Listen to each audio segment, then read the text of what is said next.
अध्याय 21। पहला कदम। वांग जिफेंग की आंखें चौड़ी हो गईं। बच्चा जानता है। ये ठीक होता यदि लिन यी ने उदासीन चेहरे से जवाब दिया होता, लेकिन उसने डीन से कहा कि वह चिंता न करें। कम से कम लिन यी के शब्दों से ये तो पता चला कि उसे वांग जिफेंग के मामलों में दखल देने में कोई दिलचस्पी नहीं थी। ये सोचकर उसने खुद को शांत किया। अगर यह बात प्रिंसिपल और बोर्ड तक पहुंच गई तो उसका अंत हो जाएगा। वांग जिफेंग ने लिन यी की ओर देखते हुए थोड़ा सा हंसते हुए कहा, लिन यी, जब भी तुम मुसीबत में पड़ोगी मेरे पास आना याद रखना। बाद में मेरा फ़ोन नंबर लिख लेना। तब मैं आपकी देखभाल में रहूंगी मिस्टर वांग। लिन यी ने अपनी कृतज्ञता को प्रदर्शित करना सुनिश्चित किया, ये समझते हुए कि उसकी स्थिति एक अजीब थी। वह मुख्य रूप से चू मेंग्याओ की वजह से स्कूल गया था और यह मान लेना सुरक्षित था कि वह यहाँ और वहाँ मुसीबत में पड़ जाएगा। वह हर समय मदद के लिए लीफू या चेयरमैन के पास नहीं जा सकते थे, तो फिर क्यों न किसी प्रभावशाली डीन की मदद ली जाए। इस छोटी सी घटना की बदौलत अब डीन लिन यी पर नजर रख रहा था, बशर्ते वह बहुत दूर न चला जाए। वह डीन के पीछे पीछे 12वीं कक्षा की कक्षा 5 में पहुंचा। वांग जिफेंग ने बस दरवाज़ा खोला और अंदर घुस गया और होमरूम की शिक्षिका सुश्री लियू की ओर हाथ हिलाया। ये लिन यी है, एक स्थानांतरित छात्र। क्या आप उसे सीट दिलवा सकते हैं? जोंग पिनलियांग ने लिन यी को बड़ी बड़ी आंखों से देखा। ये वही बदमाश था जिसने कल उसे लात मारी थी, इसमें कोई शक नहीं। वह आज सुबह उससे बच निकलने में कामयाब रहा, लेकिन जोंग पिनलियांग ने कभी उम्मीद नहीं की थी कि लिन यी इस तरह उसके पास पहुंच जाएगी। नमस्ते, मैं लिन यी हूँ। जैसे ही लिन यी ने अपना परिचय देना समाप्त किया, सुश्री लियू ने उसे कक्षा में पीछे की ओर एक सीट पर बैठा दिया। यह अच्छी सीट नहीं थी, लेकिन टीचर के पास कोई विकल्प नहीं था। वह समझती थी कि लिन यी कोई खास है, लेकिन ये स्कूल का पहला दिन नहीं था। सभी को पहले से ही एक सीट आवंटित की गई थी और शिक्षिका लिन यी को एक अच्छी सीट पर बैठने के लिए मजबूर नहीं कर सकती थी। उसने फैसला किया कि वह बाद में इस समस्या को संभालेगी।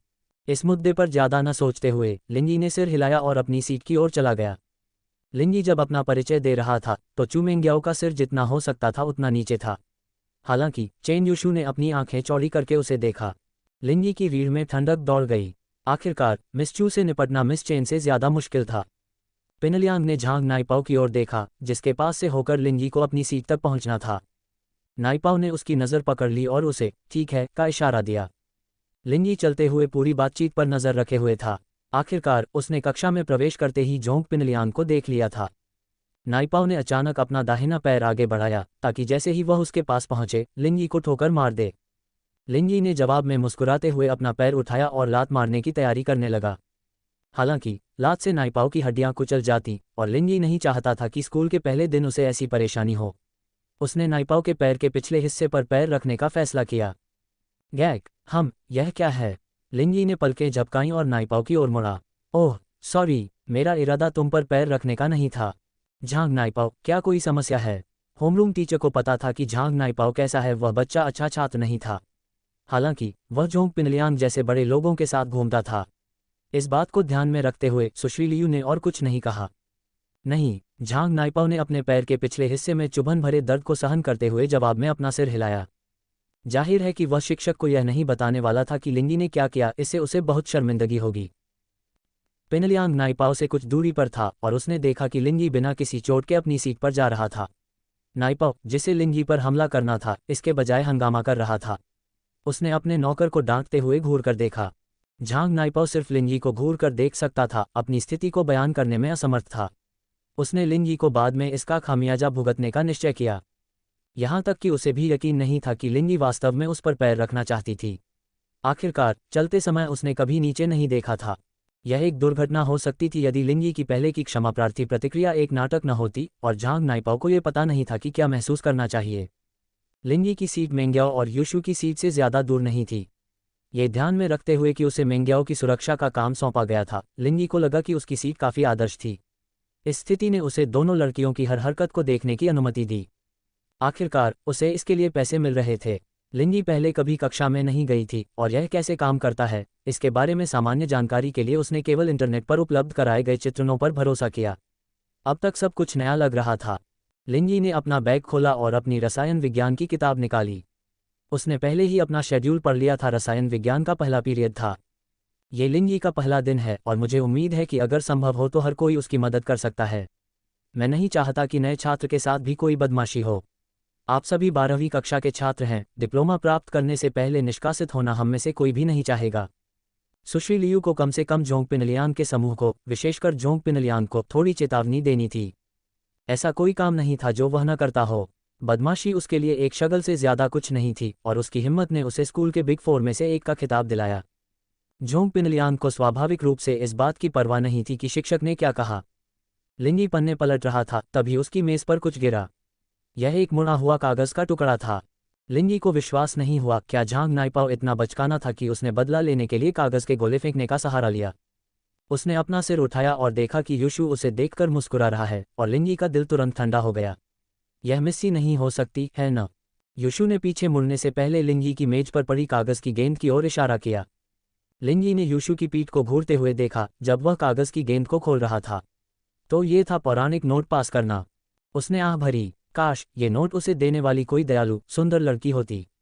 यूशु ने एक भाग तो पूरा कर लिया था, लेकिन जहां तक दयालुता के पहलू की बात है, ये नोट स्पष्ट रूप से कोई स्वीकारोक्ति पत्र या कुछ और नहीं था। लेकिन लिंगी यह जानने के लिए उत्सुक थी कि यूशु ने क्या लिखा था। नोट पर लिखावट बहुत ही नाजुक और छोटी थी। लिंगी को लगता कि अगर वह उसे नहीं जानता तो वह एक सभ्य महिला लिख रही होगी। अध्याय 22। अगर आप में हिम्मत है तो हमारे साथ आइए। जिस लड़के को तुमने लात मारी है वह भी हमारी कक्षा में है। वे तुम्हारे पीछे पड़े हैं, इसलिए सावधान रहो। लिंगी ने नोट देखकर केवल मुस्कुरा दिया। उसने नहीं सोचा कि यूशु ने उसे दयालुता से चेतावनी दी थी। वह ऐसी लड़की थी जो सिर्फ परेशानी चाहती थी।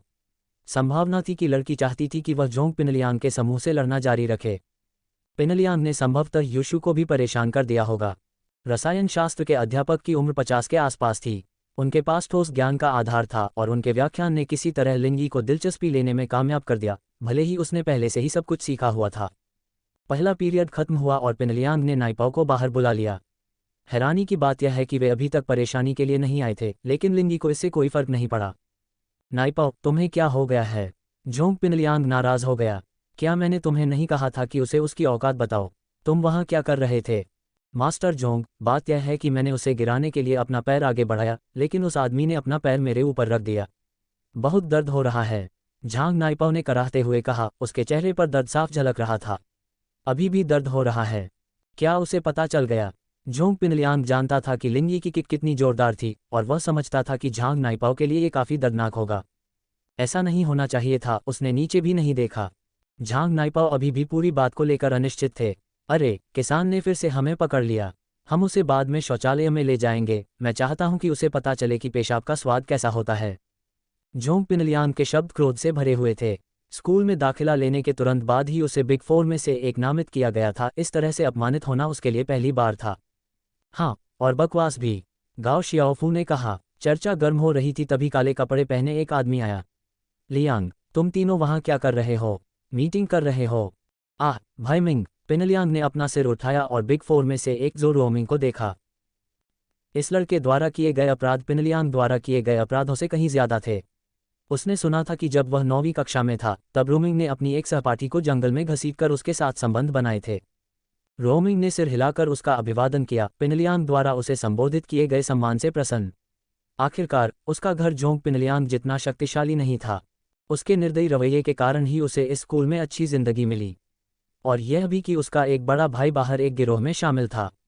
मेरी मदद चाहिए, रोमिंग ने कहा। नहीं, यह एक नया किसान लड़का है जो अभी अभी स्थानांतरित हुआ है। मैं उसे दिखा दूंगा कि यहाँ कौन मालिक है। स्वाभाविक रूप से पिनलियांग ज़ू रोमिंग के सामने अपना सम्मान नहीं खोना चाहता था। क्या बकवास है? क्या तुम लोग गंभीर हो? किसी किसान के लिए मीटिंग में इकट्ठे हुए हो? रोमिंग की तुरंत दिलचस्पी खत्म हो गई। यहाँ वह सोच रहा था कि कुछ मजेदार होने वाला है। इन दिनों उसकी नज़र 9वीं क्लास की एक छोटी लड़की पर थी, जो उन क्लासी लड़कियों में से एक थी जो आपको ठंडी निगाहों से देखती थी। शायद उसे उसके साथ ज़बरदस्ती करनी चाहिए। वह ज़ू रोमिंग से छोटी थी। इसका एक कारण यह था कि वह उस समय 13वीं कक्षा में था, जो उन लोगों के लिए होती है जिन्हें कॉलेज में प्रवेश नहीं मिलता। रोमिंग बेशक जब चाहे कॉलेज में दाखिला लेने के लिए अपने माता पिता के पैसे का इस्तेमाल कर सकता था। उसने अपनी इच्छा से हाई स्कूल में ही रहना चुना। वह यहाँ प्रसिद्ध था, लोग डर के मारे उसका सम्मान करते थे और वह अपना जीवन बेफिक्र और खुशियों से जीता था। उसके परिवार का प्रभाव अनंत नहीं था और यह उसे विदेश में मदद नहीं कर सकता था। उसका वर्तमान रवैया उसे तुरंत वहां मार डालेगा। कॉलेज और हाई स्कूल दो अलग अलग दुनियाएं थीं। इस प्रकार ज़ू रोमिंग ने अपने पिता से कहा कि वह अंतिम परीक्षाओं की तैयारी के लिए एक और वर्ष तक पढ़ाई जारी रखना चाहता है।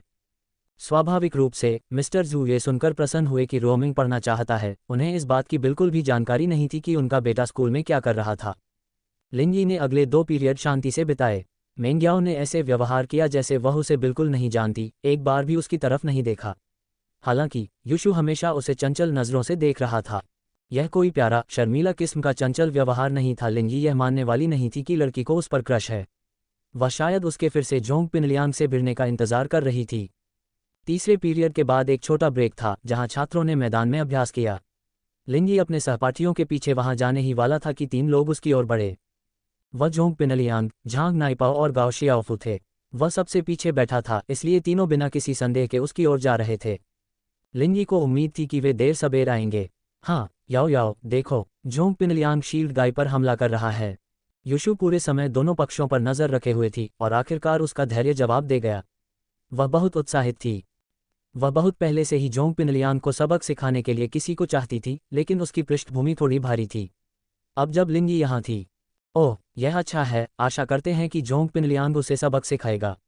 मेंग्याओ स्पष्ट रूप से अभी भी लिंजी से नाराज थी। सच में, याओ याओ, अब तुम जोंग पिनलियांग का पक्ष ले रही हो। युशु ने अपनी सहेली को घूर कर देखा। मुझे मत बताओ कि तुम इतने समय से उससे प्यार करती रही हो। उससे प्यार हो गया है, बस लिंजी से नफरत है। मेंग्याओ ने हम्फ के साथ जवाब दिया। उनकी परवाह कौन करता है, चलो अब चलते हैं। रुको, चलो, मैं देखना चाहती थी कि कौन जीतेगा। युशु ने अपनी मेज पकड़ ली जबकि मेंग्याओ ने उसे खींच लिया।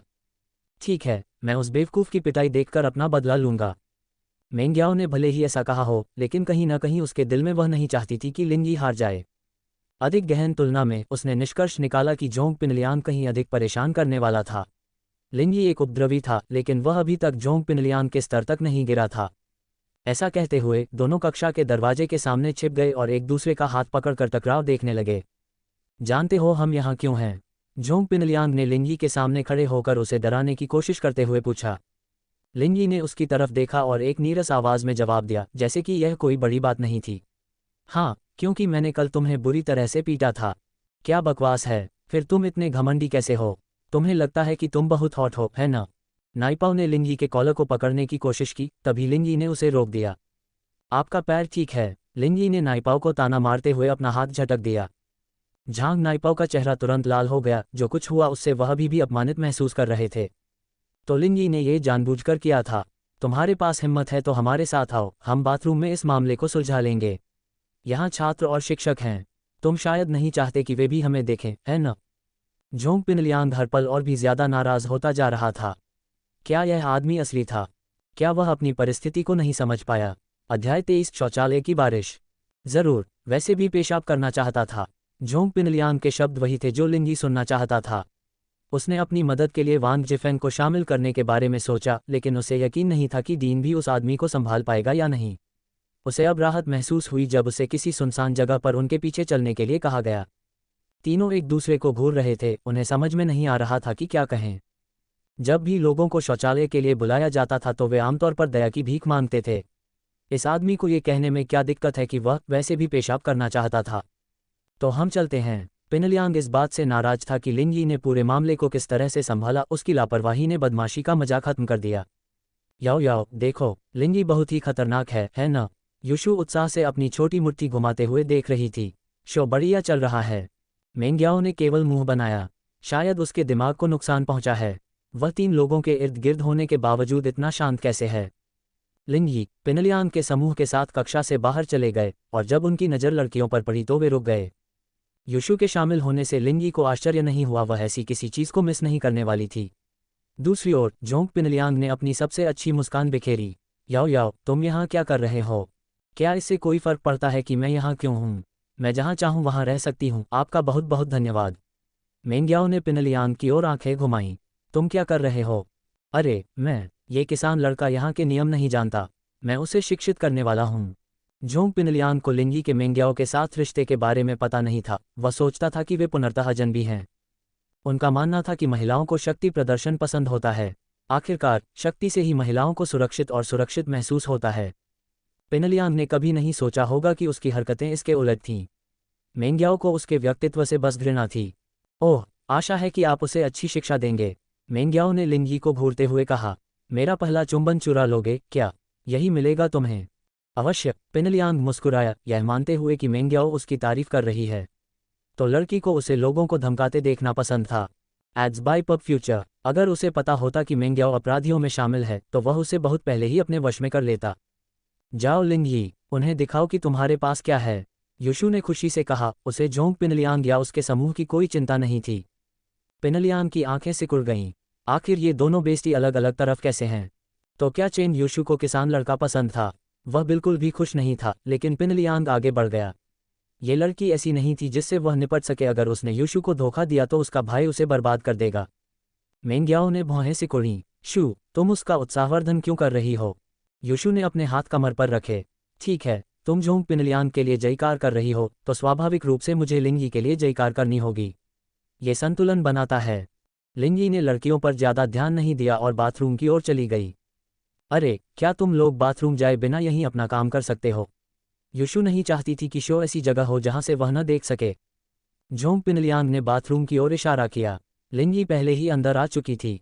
उसने लिंगी से दालान में ही निपटने की योजना बना ली थी, भले ही इसका मतलब किसी शिक्षक के आने की संभावना को जोखिम में डालना हो। जब तक वह मेंग्याओ का दिल जीत लेगा तब तक सब ठीक रहेगा। लेकिन हकीकत में पिनलियांग शिक्षकों से पूरी तरह निडर नहीं था।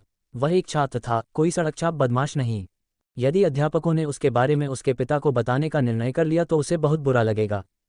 अधिकांश शिक्षण स्टाफ उसके जैसे अमीर बच्चों को ज्यादातर समय वहीं छोड़ देता था जब तक कि वे सीमा पार न कर जाएं। उसके जैसे बच्चे वैसे भी पढ़ने नहीं जा रहे थे, इतने अमीर परिवारों में तो बिल्कुल नहीं। परेशान होने का कोई मतलब नहीं था। तुम दोनों हमारे साथ क्यों नहीं आते? पिनलियांग ने एक पल की हिचकिचाहट के बाद सुझाव दिया।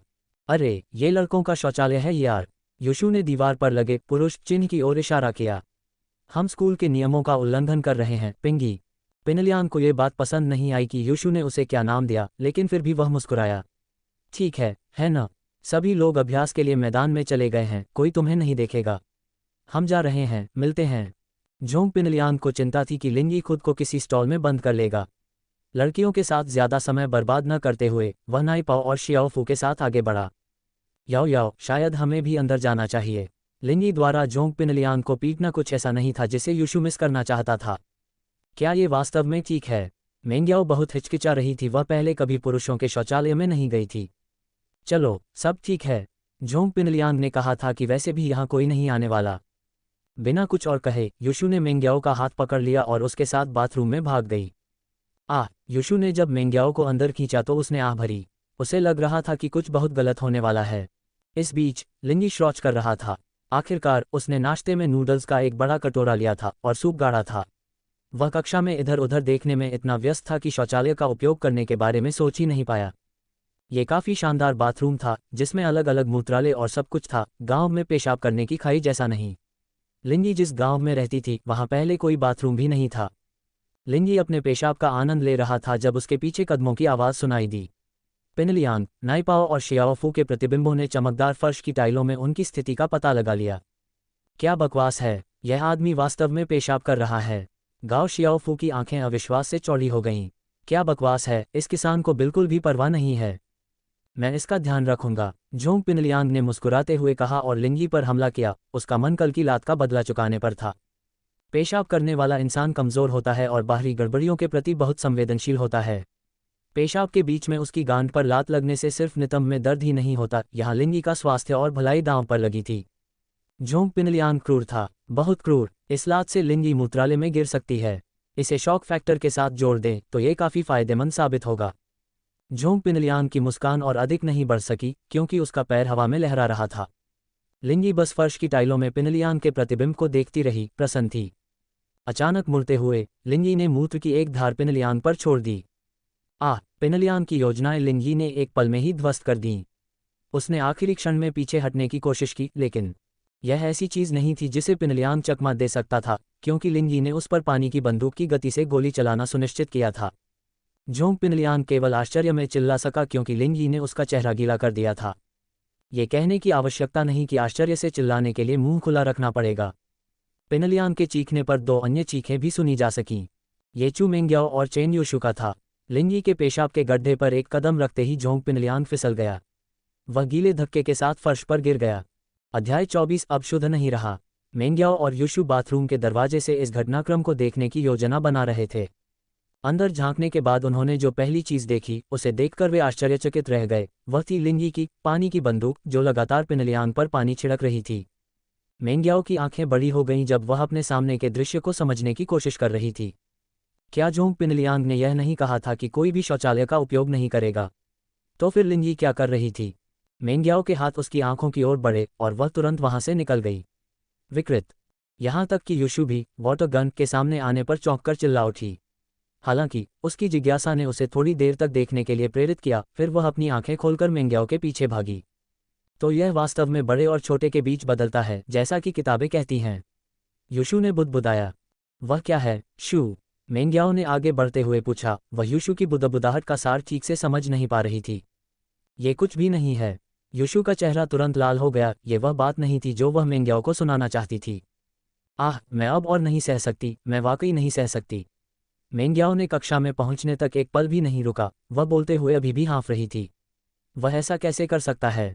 वह मूर्ख मुझे इतना घिनौना, इतना बदसूरत कुछ कैसे दिखा सकता है? ये खत्म हो गया, ये खत्म हो गया, ये सब खत्म हो गया। मैं अब शुद्ध नहीं रही। युशु ने जवाब में मुंह बनाया।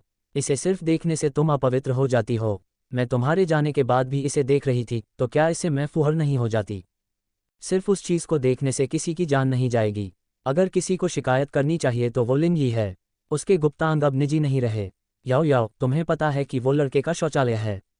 हम ही वहां झांकने गए थे। इस विचार ने मेंग्याओ को चुप करा दिया, क्योंकि यह पूरी तरह से तार्किक लग रहा था। पुरुषों के शौचालय में किसी पुरुष के पेशाब करने से कोई समस्या नहीं लगती थी, है न? हालांकि उस आदमी पर उसकी नज़र एक अलग कहानी थी। तो क्या इससे मेंग्याओ अपराधी नहीं बन जाएगा? जैसे ही वह बाहर निकलने का रास्ता ढूंढने की कोशिश कर रही थी, अचानक उसके मन में एक विचार आया। ये सही है, तुमने मुझे वहां जबरदस्ती घुसाया। तुम मुझे खींच रहे थे। क्या हमने जोंग पिनलियांग की बताई बात के अनुसार जाने का फैसला नहीं किया था कि इस समय कोई भी शौचालय नहीं जाता है? मेंग्याओ खुश नहीं थी। युशु हमेशा की तरह खुद को दोषहीन मानती थी। उसने इसका दोष जोंग पिनलियांग पर भी मढ़ दिया। इस समय वह ज्यादा कुछ नहीं कर सकती थी। जो देखा जा चुका था उसे अनदेखा नहीं किया जा सकता था। मेंग्याओ ने आह भरी। उसे इस बात पर चिंता हुई कि वह कितनी बदकिस्मत थी। Ads by PubFuture. यह उसके नाजुक दिल के लिए अब तक की सबसे दर्दनाक घटना थी। कल लिंगी का जूस पीना भी उसके अपने भयानक भाग्य के कारण था, और इसके लिए किसी को दोषी नहीं ठहराया जा सकता था। मेंग्याओ लिंगी के बारे में सिर्फ एक ही चीज चाहती थी, और वह एक ऐसी इच्छा थी जिसके लिए वह कोई भी कीमत चुकाने को तैयार थी। वह लिंगी को अपने घर से और अपनी जिंदगी से बाहर करना चाहती थी।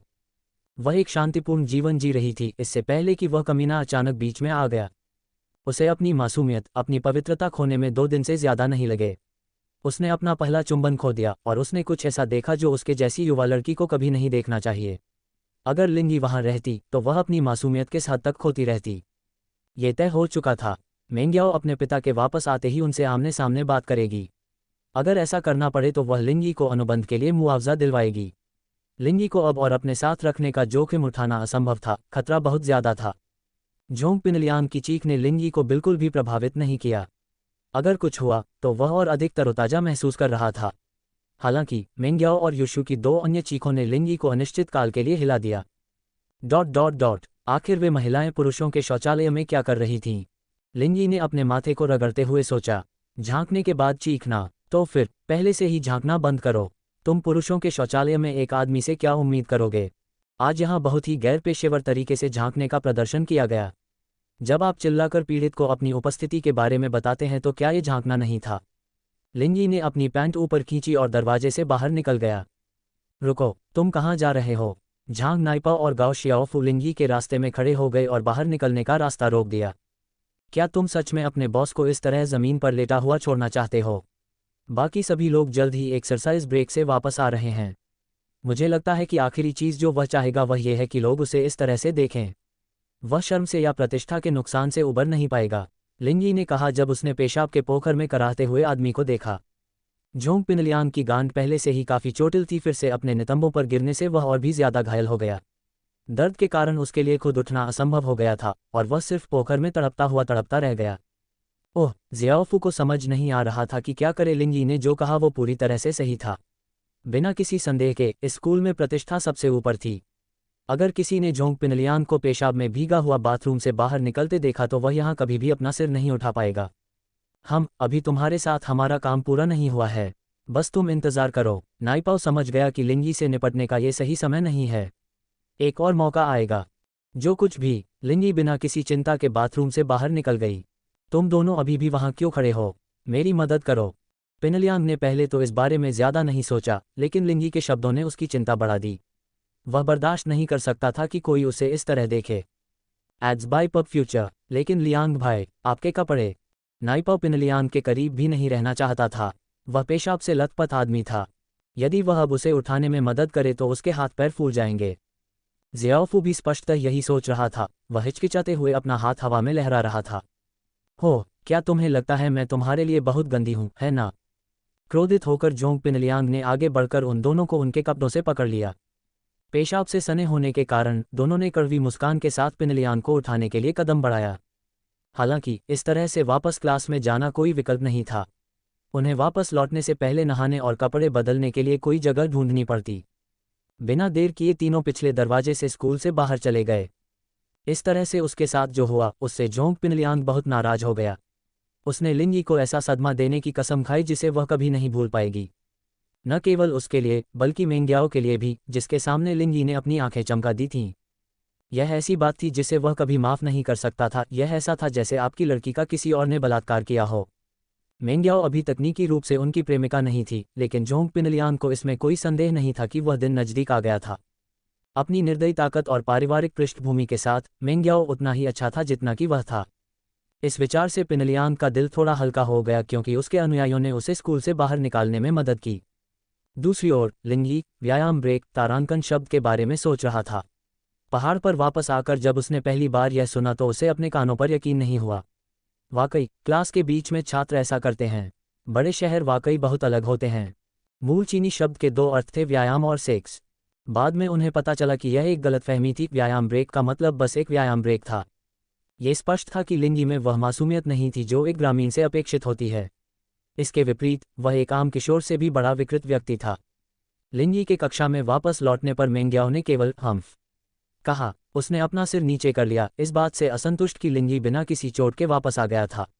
वह उम्मीद कर रही थी कि जोंग पिनलियांग और अन्य लोग भी उसे सबक सिखाएंगे। लिंगी का बिना किसी नुकसान के वापस आना केवल एक ही बात हो सकती थी। वह थी जोंग पिनलियांग की क्षति। अध्याय 25 बुरा प्रभाव। देखा याओ याओ, मैं जीत गया, युशु ने उस समय कहा जब लिंगी प्रकट हुआ। क्या? मेंग्याओ ने पलकें झपकाते हुए उसकी ओर देखा। मैंने लिंगी पर दांव लगाया था, याद है? युशु को वॉशरूम का दृश्य याद आते ही उसके चेहरे पर शर्मिंदगी उभर आई। वह भले ही मेंग्याओ की तरह डरपोक न हो, लेकिन फिर भी ऐसी चीजें थीं जिन्हें देखकर वह भी शर्मा जाती थी। दूसरी ओर मेंग्याओ की चुप्पी से यह स्पष्ट हो गया कि वह अभी भी उस अनुभव से उबर नहीं पाई है। लिंगी ने अपनी सीट पर वापस जाते हुए लड़कियों को टोका। मैंने कुछ नहीं जीता या कुछ और नहीं, वे बस अपने कपड़े बदलने गई थीं। मेंग्याओ अकेली ऐसी नहीं थी जो उदास थी, लिंगी भी शर्मिंदा थी। यह सिर्फ शरीर का अंग नहीं था, यह उसके लिए कीमती चीज थी जिसे उसे अपनी पत्नी को दिखाना था। बढ़िया, अब कुछ अनजान लड़कियों ने सब कुछ देख लिया। जोंग पिनलियांग पूरी सुबह फिर कभी नहीं दिखा और उसके साथी भी गायब थे। आखिरकार उन्हें नहाना पड़ा और अपने लिए कपड़े बदलने पड़े। इस प्रक्रिया में समय लगा। दोपहर के समय लंच की घंटी बजी और लिंगी के सामने चश्मा लगाए बैठा एक आदमी मुड़ा। यो, तुम कहाँ खाना खा रहे हो? मुझे नहीं पता। क्या इस स्कूल में कैंटीन है? लिंगी ने तुरंत ही एक प्रश्न के साथ उत्तर दिया। उसे खुशी हुई कि वह व्यक्ति इतना अच्छा था कि उसके साथ भोजन करने की पेशकश की। वह घंटी बजने से कुछ क्षण पहले ही इस बात पर परेशान हो रहा था कि दोपहर के भोजन के लिए कहाँ चला जाए।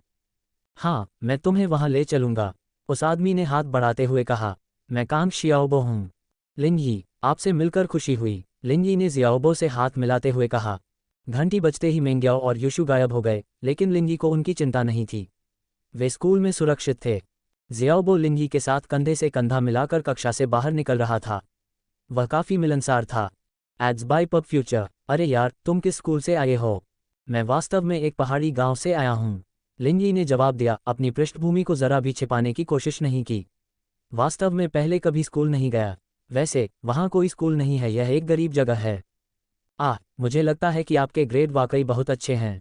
कांग शियाओबो ने लिंगी को गौर से देखा। उन्हें पता था कि छात्र समूह दो प्रकार का था, वे जो पैसे के बल पर अंदर आए थे और वे जो अच्छे अंकों के बल पर अंदर आए थे।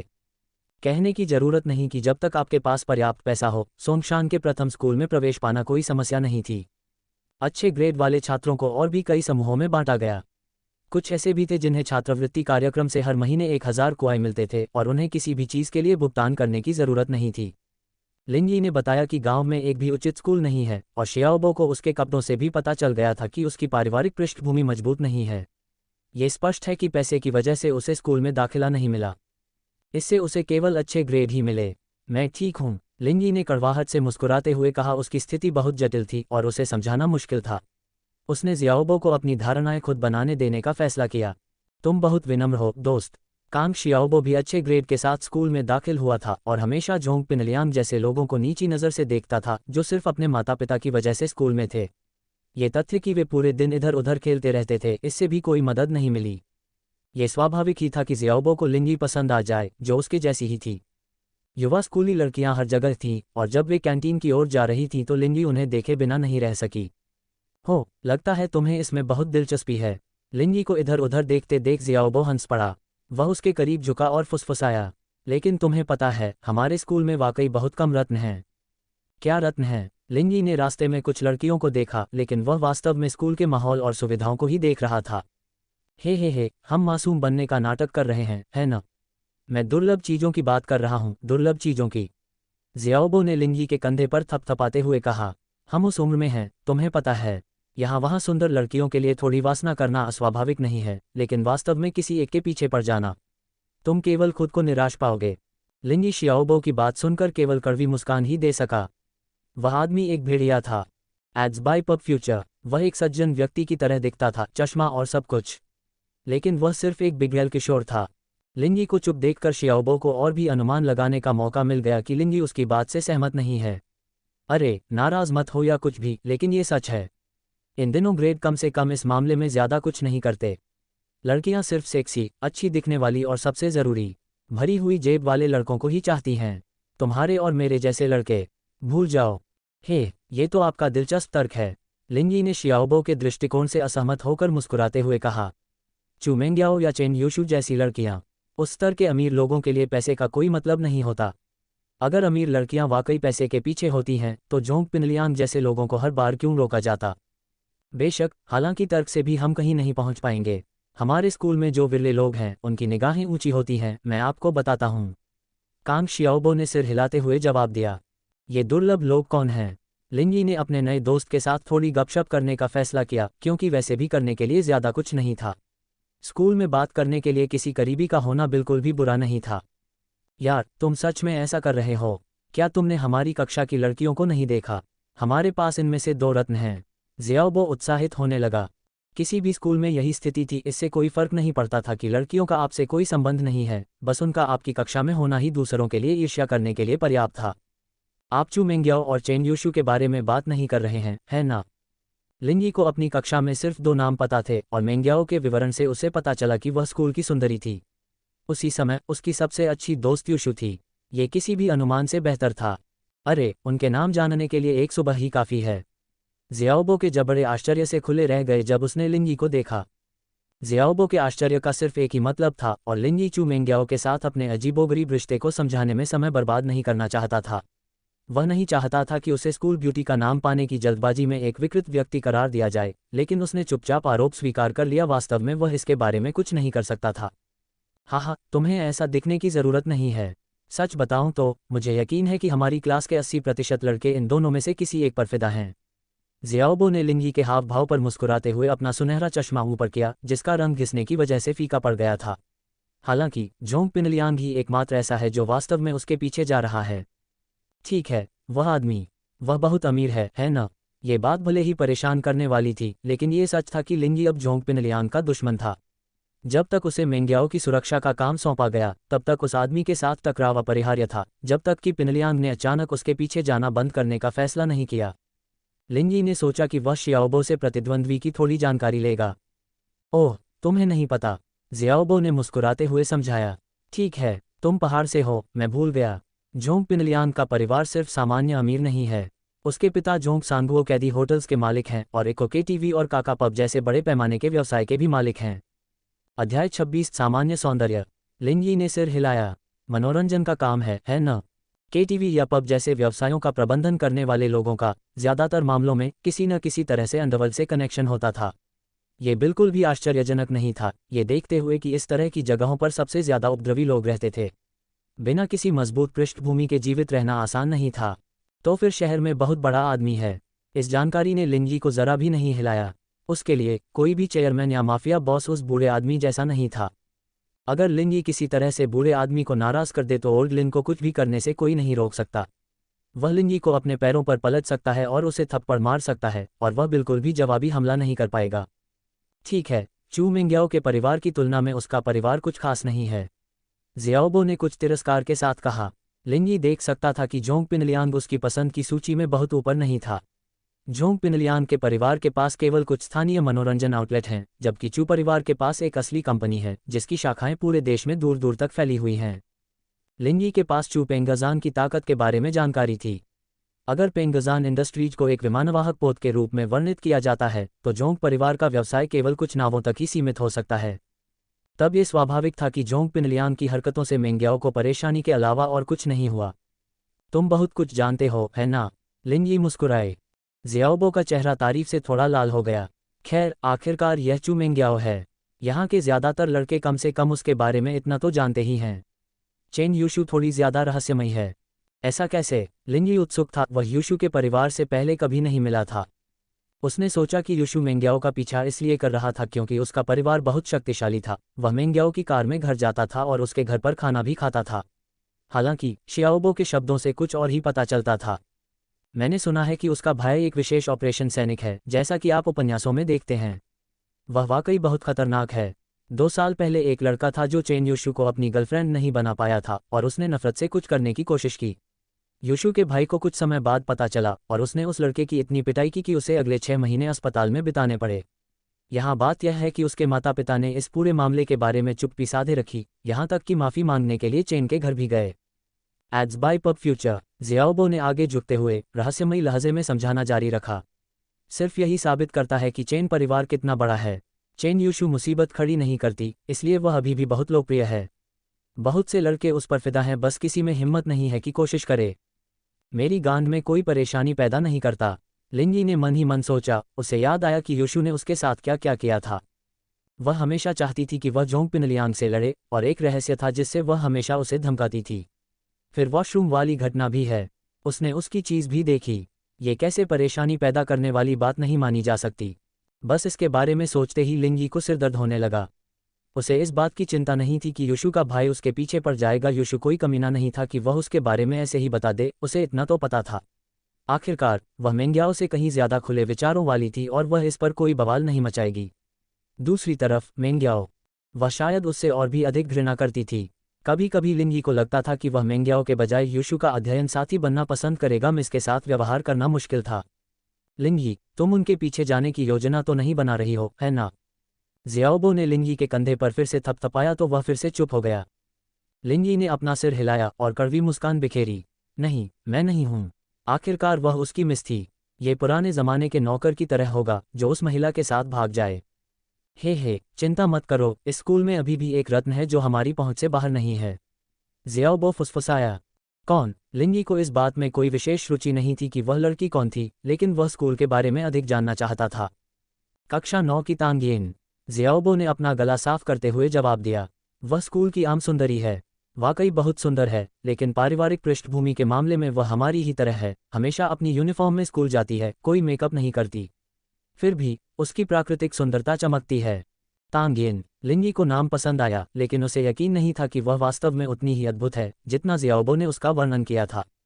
हालांकि अगर हम उसे चू मेंग्याओ और चेन यूशु जैसी राजकुमारियों के बगल में रखें तो वह इतनी खास नहीं है। लिंजी ने शियाओबो के स्वर में उत्साह देखा। लेकिन ठीक है, वह हमारी पहुंच में थोड़ी ज्यादा है। सोंगशान का पहला समूह 2 भागों में बंटा हुआ था, अमीर और गरीब। अमीर हमेशा एक साथ रहते थे, सुंदर लड़कियों के पीछे भागते हुए अपना दिन गुजारते थे। स्नातक होने के बाद ढेर सारा पैसा उन्हें उनके आदर्श कॉलेजों में दाखिला दिलाने में खर्च किया जाता था। कुछ तो विदेश भी चले गए। एड्स बाय पब फ्यूचर, गरीब लोग हमेशा अपनी पढ़ाई पर ध्यान केंद्रित करते हैं, कड़ी मेहनत करते हैं तथा अपने प्रयासों से अपने आदर्श कॉलेज में दाखिला पाने का लक्ष्य रखते हैं। अधिकांशतः गरीबों को इस बात से कोई फर्क नहीं पड़ता था कि अमीर लोग अपना स्कूली जीवन कैसे बिताते हैं, और अमीरों को इस बात से कोई फर्क नहीं पड़ता था कि गरीब लोग अपना समय किताबों में कैसे बिताते हैं। हालांकि यह विभाजन पूर्णतः नहीं था। कुछ अमीर बच्चे थे जो पढ़ाई करते थे और कुछ गरीब बच्चे थे जो झगड़ों में शामिल होते थे और यहाँ तक कि गिरोहों में भी शामिल हो जाते थे। लेकिन वही लोग एक साथ रहे। उदाहरण के लिए जोंग पिनलियान के अनुचरों के पास भी उसके जैसे ही अमीर परिवार थे। परिणामस्वरूप कांग शियाओबो का मानना था कि चू मेंग्याओ और चेन यूशु उनके स्तर से बहुत ऊपर हैं, एक अप्राप्य सपना। कम से कम स्कूल की सामान्य सुंदरता एक यथार्थवादी लक्ष्य थी। ज़ियाओबो की मुस्कुराहट में लालसा और उम्मीद की झलक थी और लिंगी ने धीरे से आह भरी। स्कूल उतने सीधे और ईमानदार नहीं थे जितना उन्होंने सोचा था। तुम्हें वह पसंद है? लिंगी ने हंसते हुए पूछा। अरे, यह ऐसी बात नहीं है जिससे मैं शर्मिंदा हूँ। मैं गारंटी देता हूँ कि हमारे स्कूल के कई लड़के भी तांगिन पर नज़र रखते हैं। ज़ियाओबो ने निश्चितता के साथ कहा। जब तुम उसे देखोगे तो खुद ही देख लोगे। आम सुंदरी के पीछे जाना। यह विचार दिलचस्प था, लेकिन लिंगी ने इसे झटक दिया। वह मिस का अध्ययन साथी था, वह उसे छोड़कर किसी लड़की के पीछे नहीं जा सकता था। भले ही चू पेंगजान ने इसके बारे में कुछ नहीं कहा, लेकिन बुरा आदमी जरूर कहेगा। लिंगी को भी यह नहीं पता था कि चेयरमैन के साथ क्या डील हुई थी। ऐसा लग रहा था कि वह लिंगी को मेंग्याओ के साथ मिलाना चाहता था क्योंकि हालात ऐसे थे। वास्तव में यह एक वास्तविक संभावना थी। वह मिस से बिल्कुल भी संबंधित नहीं था, उसे थोड़ा प्यार देने का और क्या तरीका था। ये दूर की बात नहीं थी कि अगर वह किसी आम सुंदरी के पीछे जाता तो उसे नौकरी से निकाल दिया जाता। 3000 प्रति माह ऐसी चीज नहीं थी जिसे खोने का जोखिम लिंगी उठाने को तैयार थी। अध्याय 27 अप्राप्य देवियां। कैंटीन बहुत बड़ी थी, कुल 3 मंजिलें थीं। नीचे मुख्य कैंटीन, बीच में निजी कमरे और ऊपर स्टाफ रेस्तरां। मुख्य कैंटीन के चारों ओर अलग अलग तरह के खाने के स्टॉल लगे हुए थे और इसकी मेज़ें और कुर्सियां इमारत के बीचों बीच लगी हुई थीं। ज्यादातर छात्र दोपहर का खाना यहीं खाते थे। दूसरी ओर निजी कमरे वे थे जहां अमीर छात्र जाते थे। हालांकि अधिक सामान्य पारिवारिक पृष्ठभूमि वाले छात्र कभी कभी जन्मदिन की पार्टी जैसे आयोजनों के लिए निजी कमरे किराए पर लेते थे। ये कहने की ज़रूरत नहीं है कि दूसरी मंजिल पर दिए जाने वाले भोजन की गुणवत्ता मुख्य कैंटीन की तुलना में उच्च स्तर की थी। आखिरकार वे पेशेवर शेफ द्वारा तैयार किए गए थे। तीसरी मंजिल पर स्थित स्टाफ रेस्तरां केवल शिक्षकों के लिए आरक्षित था और छात्रों को वहां जाने की अनुमति नहीं थी। भोजन पहली मंजिल के भोजन से बहुत अलग नहीं था, लेकिन इसका वातावरण थोड़ा ज्यादा क्लासी था। कैंटीन में घुसते ही कांग शियाओबो ने उनके दाहिनी ओर एक दफ्तर की ओर इशारा किया। वहां से आप कार्ड ले सकते हैं। ओह, तो मैं अभी जाकर यह करूंगा, लिंगी ने सिर हिलाकर कहा। चेयरमैन ने लिंगी को ऐसा कुछ नहीं दिया और लिंगी ने मान लिया कि लाइब्रेरी और कैंटीन कार्ड जैसी चीजें उसकी अपनी जिम्मेदारी हैं। रुको, चलो, ज़ियाओबो ने लिंगी को चलने से पहले ही रोक दिया। यार, मैं खरीद रहा हूँ। यह मेरे मैदान पर तुम्हारा पहला दिन है। ठीक है, मैं खाना खाने के बाद चलूंगा। अच्छा, मैं बाद में तुम्हारे साथ चलूंगा, ज़ियाओबो ने कहा और लिंगी को खाने के स्टॉल पर ले गया। वहाँ खाने की काफ़ी विविधता थी, यहाँ तक कि शाकाहारी विकल्प भी थे। मुख्य व्यंजन कई श्रेणियों में विभाजित थे, साथ ही पकौड़ी, बंस और पाई जैसी चीज़ें भी थीं। लिंगी ने अपने लिए चावल के साथ कुछ अल्फाल्फा टमाटर मंगवाए, जबकि ज़ियाओबो ने कुछ मछली के स्ट्रिप्स और बंस मंगवाए। कुल मिलाकर 11 कुआई भोजन व्यय का औसत था। पबफ्यूचर द्वारा विज्ञापन। लिंगी और शियाओबो ने एक सीट ली और बर्तन मेज के बीच में रख दिए तथा उन्हें आपस में बांट लिया। लिंगी ने बैठते ही कैंटीन में अपनी नज़र घुमाई, लेकिन वह यूशु या मेंग्याओ को नहीं ढूंढ पाया, जो संभवतः दूसरी मंजिल पर दावत कर रहे थे। तुम क्या देख रहे हो? लड़कियां। ज़ियाओबो हंसा। चेन यूशु और चू मेंग्याओ दोनों ऊपर हैं, वे यहाँ हमारे साथ खाना नहीं खा सकते। अगर हम भाग्यशाली रहे तो हम तांगिन से मिल सकते हैं। मैं समझ गया। लिंगी को वास्तव में परवाह नहीं थी कि तांगिन कहाँ है, चू मेंग्याओ यहाँ उसकी प्राथमिकता थी। तांगिन का परिवार बहुत सामान्य है और वह हमेशा स्कूल में लंच बॉक्स लेकर आती है। शियाओबो ने आह भरी। लेकिन अगर वह तैयार हो जाए तो लड़के उसे खाना खिलाने के लिए लाइन में लग जाएंगे। ऐसा दिखने पर वह चाहे तो अपना सारा लंच निजी कमरों में भी बिता सकती है। हे, सबसे अच्छी लड़कियां ऐसी चीज़ों की परवाह नहीं करतीं, लिंगी ने उदास होकर टिप्पणी की। तुम सही कह रहे हो और तांगिन ऐसी ही लड़की है।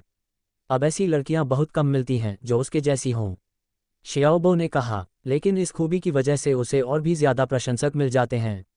जो लड़कियां तुम्हारे पैसे के पीछे नहीं भागती, वे हमारी पसंदीदा होती हैं, तुम्हें पता है। दुर्भाग्य से तांगिन कभी नहीं दिखी। लिंगी ने इस बारे में ज्यादा नहीं सोचा, लेकिन ज़ियाओबो थोड़ा उदास महसूस कर रहा था। उसके जैसे कई लोग थे जो हर लंच ब्रेक में कैंटीन में उसकी एक झलक पाने की उम्मीद में आते थे। यह एक ऐसी चीज़ बन गई थी जिसका वे बेसब्री से इंतजार करते थे। चू मेंग्याओ और चेन यूशु दूसरी मंजिल से सीढ़ियों से नीचे उतरे और ज्यादातर लड़कों ने उन्हें देखने के लिए अपना सिर घुमाया। हालांकि ज्यादातर लड़कों के लिए वे दोनों राजकुमारियों की तरह थीं, अगम्य देवियां। तुम उन्हें घूर रही थी ना, लिंगी? ज़ियाओबो ने दोनों लड़कियों के जाने के बाद पूछा। बस देख रहा हूँ। लिंगी ने सवाल सुनकर थोड़ा शर्मिंदा होकर जवाब दिया। ज़ियाओबो ने सिर्फ आह भरी। ठीक है, तुम कुछ दिनों बाद समझ जाओगे, वे हमारी राजकुमारियां नहीं हैं, तांगीन हैं। ज़ियाओबो ने लिंगी को दया से देखा, लेकिन ऐसा नहीं था कि वह नहीं समझा। जब वह स्कूल में आया था तब वह भी इससे अलग नहीं था, चेन यूशु और चू मेंग्याओ के पीछे भागता था। हालांकि समय बीतने के साथ वह परिपक्व हो गया और उसने उनके बीच की दूरी की कठोर वास्तविकता को पहचान लिया। पब फ्यूचर द्वारा विज्ञापन। सभी लोग समान पैदा होते हैं। एक सुंदर आदर्श। फिर भी किसी को उस सुंदरता की असंभवता को समझने के लिए बस थोड़ी परिपक्वता की आवश्यकता थी। कोई भी कभी भी समान पैदा नहीं हुआ था, न ही वे होंगे। चू मेंग्याओ और चेन यूशु जैसे लोगों ने रंगीन जीवन जिया, अपना समय ऐसे महलों में बिताया जिन्हें आम लोग नहीं तोड़ सकते थे। कांग शियाओबो भी ऐसे ही आम लोगों में से एक थे। कक्षा में ये स्वीकार करना दुखद था। वे सभी जानते थे कि चू मेंग्याओ ने जोंग पिनलियान के प्रस्ताव को कैसे अस्वीकार कर दिया था, लेकिन वास्तविकता दिन के समान स्पष्ट थी। वह उस कक्षा में एकमात्र ऐसा व्यक्ति था जो योग्य था। कार्ड पंजीकरण सुचारू रूप से हो गया, और ऐसा क्यों न होता। इससे स्कूल की आय में वृद्धि हुई, भले ही उन्होंने आपको झूठ बताया हो कि कैंटीन लाभ के लिए नहीं है। लिंगी ने अपना स्टूडेंट कार्ड दिखाया और कैंटीन कार्ड में 200 कुआई डाल दिए। वह ऑफिस से बाहर जाने के लिए मुड़ा, तभी उसने देखा कि शियाओबो उसे घूर रहा था। यार, इतनी रकम का क्या मतलब है? क्या मैं 1 साल तक यहीं खाना खाऊंगा? लिंगी को समझ नहीं आया कि यह बात कहाँ से आ रही है। वह आदमी भी पूरे समय उसे संकेत देने की कोशिश कर रहा था जब वह पंजीकरण कर रहा था। क्या तुम्हें नहीं पता कि स्कूल कैंटीन कैसी होती हैं? जब तुम अपना कार्ड टॉप अप करते हो तो वे सब मुस्कुराते रहते हैं, लेकिन जब तक तुम अपने पैसे वापस नहीं मांगते तब तक रुको। वे तुम्हें पैसे वापस नहीं देंगे। हम पहले से ही 12वीं कक्षा के छात्र हैं। लिंगी ने पाया कि शियाओबो थोड़ा ज्यादा प्रतिक्रिया कर रहा था। ठीक है, मैं समझ गया, लेकिन ये सिर्फ 200 कुआई है न? क्या हमने आज 11 कुआई खर्च नहीं किए? लिंगी ने मुस्कुराते हुए कहा, चिंता नहीं। इसके अलावा अगर वे इसे वापस नहीं देते हैं तो क्या हुआ? जब समय आएगा तो हम एक बड़ी दावत करेंगे। कितना उदार, ज़ियाओबो ने कहा। अगर बाहर के रेस्तरां सस्ते होते तो मैं इस कैंटीन में आता ही नहीं। मेरा मतलब है, जब तक खाना है, तुम्हें पता है। लिंगी खाने के मामले में कभी भी बहुत ज्यादा चूजी नहीं थी। कैंटीन का खाना उतना अच्छा नहीं था जितना लीफू ने कल दिया था, लेकिन यह विधवा वान के घर के खाने से बहुत बेहतर था। वे कक्षा में वापस लौटे तो पाया कि अधिकांश छात्र अभी भी पढ़ाई कर रहे थे। 12वीं कक्षा सबसे कीमती और सबसे तनावपूर्ण थी। ये निर्णायक बिंदु था जहां आप या तो अच्छे कॉलेज में जाते थे या बुरे कॉलेज में, या फिर किसी कॉलेज में नहीं जाते थे। सोंगशान के फर्स्ट स्कूल में प्रवेश लेने वाले सभी लोग प्रतिस्पर्धी थे और वे खुद को पीछे नहीं देखना चाहते थे। हालांकि अमीर लोगों को इस नियम से छूट दी गई थी, क्योंकि वे अपना समय बास्केटबॉल कोर्ट और बाहर साइबर कैफे में बिताते थे। अध्याय 28। चेन यूशु का भाई। यूशु और मेंग्याओ एक साथ बैठकर अपने MP4 पर Pleasant Sheep and the Big Big Wolf देख रहे थे, जो लिंगी को बहुत बचकाना कार्टून लग रहा था। लड़कियां इसमें इतनी मग्न कैसे थीं, यहाँ तक कि वे यहाँ वहाँ हंस भी रही थीं। फिर भी ये हंसी पढ़ाई कर रहे लड़कों को बिल्कुल भी परेशान नहीं कर रही थी। यह एक ऐसा संगीत था जो रोजमर्रा के स्कूली जीवन के नीरस दिनों में रंग भर रहा था। दूसरी ओर लड़कियां इसे उस तरह से नहीं लेती थीं। कुछ ईर्ष्यालु, जलनशील और यहाँ तक कि तिरस्कार करने वाली भी थीं, जबकि कुछ को इसकी बिल्कुल भी परवाह नहीं थी। एक तरह से या दूसरे तरीके से ज्यादातर लोग उन दोनों लड़कियों की क्लास से ईर्ष्या करते थे। यूशु ने MP4 से नज़र उठाकर लिंगी की तरफ देखा और फिर अपना सिर नीचे कर लिया। लिंगी ने बस कंधे उचका दिए और अपनी सीट पर वापस चला गया। ज़ियाओबो ने भी पढ़ाई शुरू कर दी और लिंगी ने बोरियत से बचने के लिए 12वीं कक्षा की कुछ पाठ्यपुस्तकें पलटने का फैसला किया। जोंग पिनलियांग दोपहर का पहला पीरियड शुरू होने से पहले ही कक्षा में वापस आ गया। उसने कपड़े बदले और नहाया। उसके पीछे गाओ शियाओफो और झांग नाइपाओ भी थे। स्वाभाविक रूप से जैसे ही लिंगी कक्षा में दाखिल हुआ, पिनलियांग ने उसकी ओर घृणा भरी नज़र से देखा। उसने और कुछ नहीं किया, आश्चर्यजनक रूप से केवल अपनी सीट की ओर चला गया। यह उसके जीवन का अब तक का सबसे शर्मनाक दिन था। यह उसकी प्रेमिका के सामने ही हुआ। क्या इससे ज्यादा अपमानजनक कुछ हो सकता था? पिनलियांग ने अपना बदला लेने की कसम खाई। लिंगी पर हमला करने से उसे रोकने वाली एकमात्र बात यह थी कि 10 मिनट में क्लास शुरू होने वाली थी, और यह किसी और की क्लास नहीं थी, यह होमरूम टीचर सुश्री लियू की क्लास थी। उसने लिंगी पर हमला करने का फैसला किया, उदाहरण के लिए स्टडी हॉल के दौरान। यूशु को याद आया कि कैसे लिंगी ने पिनलियांग पर पेशाब कर दिया था। वह बड़ी मुश्किल से अपनी हंसी रोक पाई थी क्योंकि उसके होठों से पफट शब्द निकला था। उसका चेहरा उसी समय लाल हो गया था जब उसके मन में लिंगी के पेशाब करने की छवि सामने आई थी। Ads by PubFuture. Zhong Pinliang ने उसकी बात सुनी और बहुत नाराज हुआ। वह किसी और को भी थप्पड़ मार सकता था, लेकिन चेन यूशु के लिए यह सब वर्जित था। दूसरों से अलग, पिनलियांग को अच्छी तरह से पता था कि यूशु की पृष्ठभूमि कितनी भयानक थी। वह पिछले साल की 12वीं कक्षा से ही बड़े अपराधी वू शियाओकान को जानता था, जिसकी नज़र चेन यूशु पर तब से थी जब वह 10वीं में था। हालांकि यूशु द्वारा उसे 2 बार अस्वीकार करने के बाद उसकी मानसिकता बदल गई। एक बार पूरे स्कूल के लिए फिल्म देखने का कार्यक्रम था और वू शियाओकान ने चेन यूशु के बगल में बैठने का मौका लिया ताकि वह खुद को कुछ महसूस करा सके। बदले में उसे केवल 2 थप्पड़ मिले। क्रोधित होकर उसने पूरे स्कूल में घोषणा कर दी कि उसने यूशु को छोड़ दिया है, क्योंकि वह उससे ऊब चुका था, यहाँ तक कि उसने ये भी दावा किया कि उसने उसके लिए गर्भपात करा लिया था। ये स्पष्ट रूप से अतिशयोक्तिपूर्ण था और किसी ने भी दावों पर विश्वास नहीं किया। लेकिन चेन यूशु के सम्मान और प्रतिष्ठा को नुकसान पहुंचा। यूशु जैसी लड़की कभी भी वहां खड़ी होकर यह सब बर्दाश्त नहीं कर सकती थी, बल्कि उसने वू शियाओकान से इस बारे में बात करने का विकल्प चुना। बातचीत अच्छी नहीं रही और ये 2 और थप्पड़ों के साथ समाप्त हुई, जिससे शियाओकान का गुस्सा चरम पर पहुंच गया। फिर उसने धमकी दी कि वह किसी दिन कुछ लोगों से उसका बलात्कार करवाएगा। फिर यह बात यूशु के बड़े भाई चेन यूमिंग तक पहुंची। पिनलियांग जब तक जीवित रहेगा, वह सर्दियों की उस दोपहर को कभी नहीं भूल पाएगा। स्कूल के सामने एक लैंड रोवर खड़ी हुई और उसमें से एक लंबा तगड़ा नौजवान निकला। उसने बिना समय गंवाए मैदान की ओर अपना रास्ता बनाया, जहां वो शियाओकान था। जियाओकान को अभी तक समझ में नहीं आया कि क्या होने वाला था। उसे यूमिंग की मौजूदगी पसंद नहीं आई। तुम कौन हो? इसकी परवाह किसे है? तुम कोई कमबख्त सिपाही तो नहीं हो। ये बात अपने दिमाग में बिठा लो, इससे कोई फर्क नहीं पड़ता कि तुम कितने अच्छे हो, हमारे यहाँ पूरा समूह है, तुम किसी को नहीं डरा सकते। चेन यूमिंग ने पूरे घटनाक्रम के दौरान केवल एक ही वाक्य बोला, यूशु से माफ़ी मांग लो और मैं सब कुछ जाने दूंगी। वो शियाओकान ने अपने अनुचरों के साथ इस चेतावनी पर केवल हंसी उड़ाई तथा दावा किया कि उसने अपने जीवन में इससे अधिक हास्यास्पद बात कभी नहीं सुनी थी। जवाब में यूमिंग ने अपना पैर शियाओकान के पेट में मारा, उसे हवा में उछाला और मुट्ठी बांध ली। हड्डी टूटने की आवाज़ हवा में गूंज उठी। Ads by PubFuture. Xiaokan के साथियों ने कई क्रूर लड़ाइयाँ लड़ी थीं, लेकिन इस आदमी ने जो किया उसके आगे कुछ भी नहीं था। ये दिन की तरह साफ था कि वे एक ही स्तर के नहीं थे। ये यूमिंग की ओर से आने वाला वास्तविक गुस्सा था। यूशु उसका खजाना थी। उसकी छोटी बहन वू शियाओकान ने उसके साथ छेड़छाड़ की थी, उसे अपमानित किया था और उसे धमकाया था। उसने सीमा पार कर ली थी।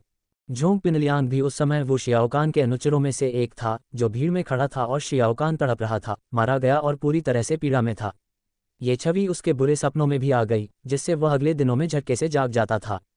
वो शियाओकान का अहंकार उसके घर की शक्ति से उपजा था, लेकिन विरोधी पक्ष एक प्रमुख था। यह ऐसा कुछ नहीं था जिसे वो परिवार संभाल सकता था, क्योंकि सेना के साथ खुद को शामिल करना उनके लिए उचित नहीं था। दूसरी ओर चेन यूमिंग को अवगुण दिए गए और इस घटना का यूमिंग की सेना पर बुरा असर पड़ा। लेकिन बस इतना ही। और यह केवल चेन यूमिंग की अपनी पृष्ठभूमि थी। चेन घर से इसका कोई संबंध नहीं था। जब जियाओकैन के परिवार को पता चला तो उन्हें बहुत आश्चर्य हुआ। यूशु और यूमिंग के पिता तो उनकी पहुंच से भी दूर थे, और फिर एल्डर चेन भी थे, जो बहुत दूर जिन कैपिटल में थे।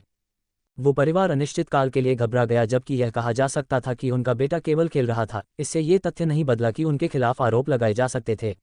धमकी देना, बदनामी करना, जियाओकान ने ये सब किया था।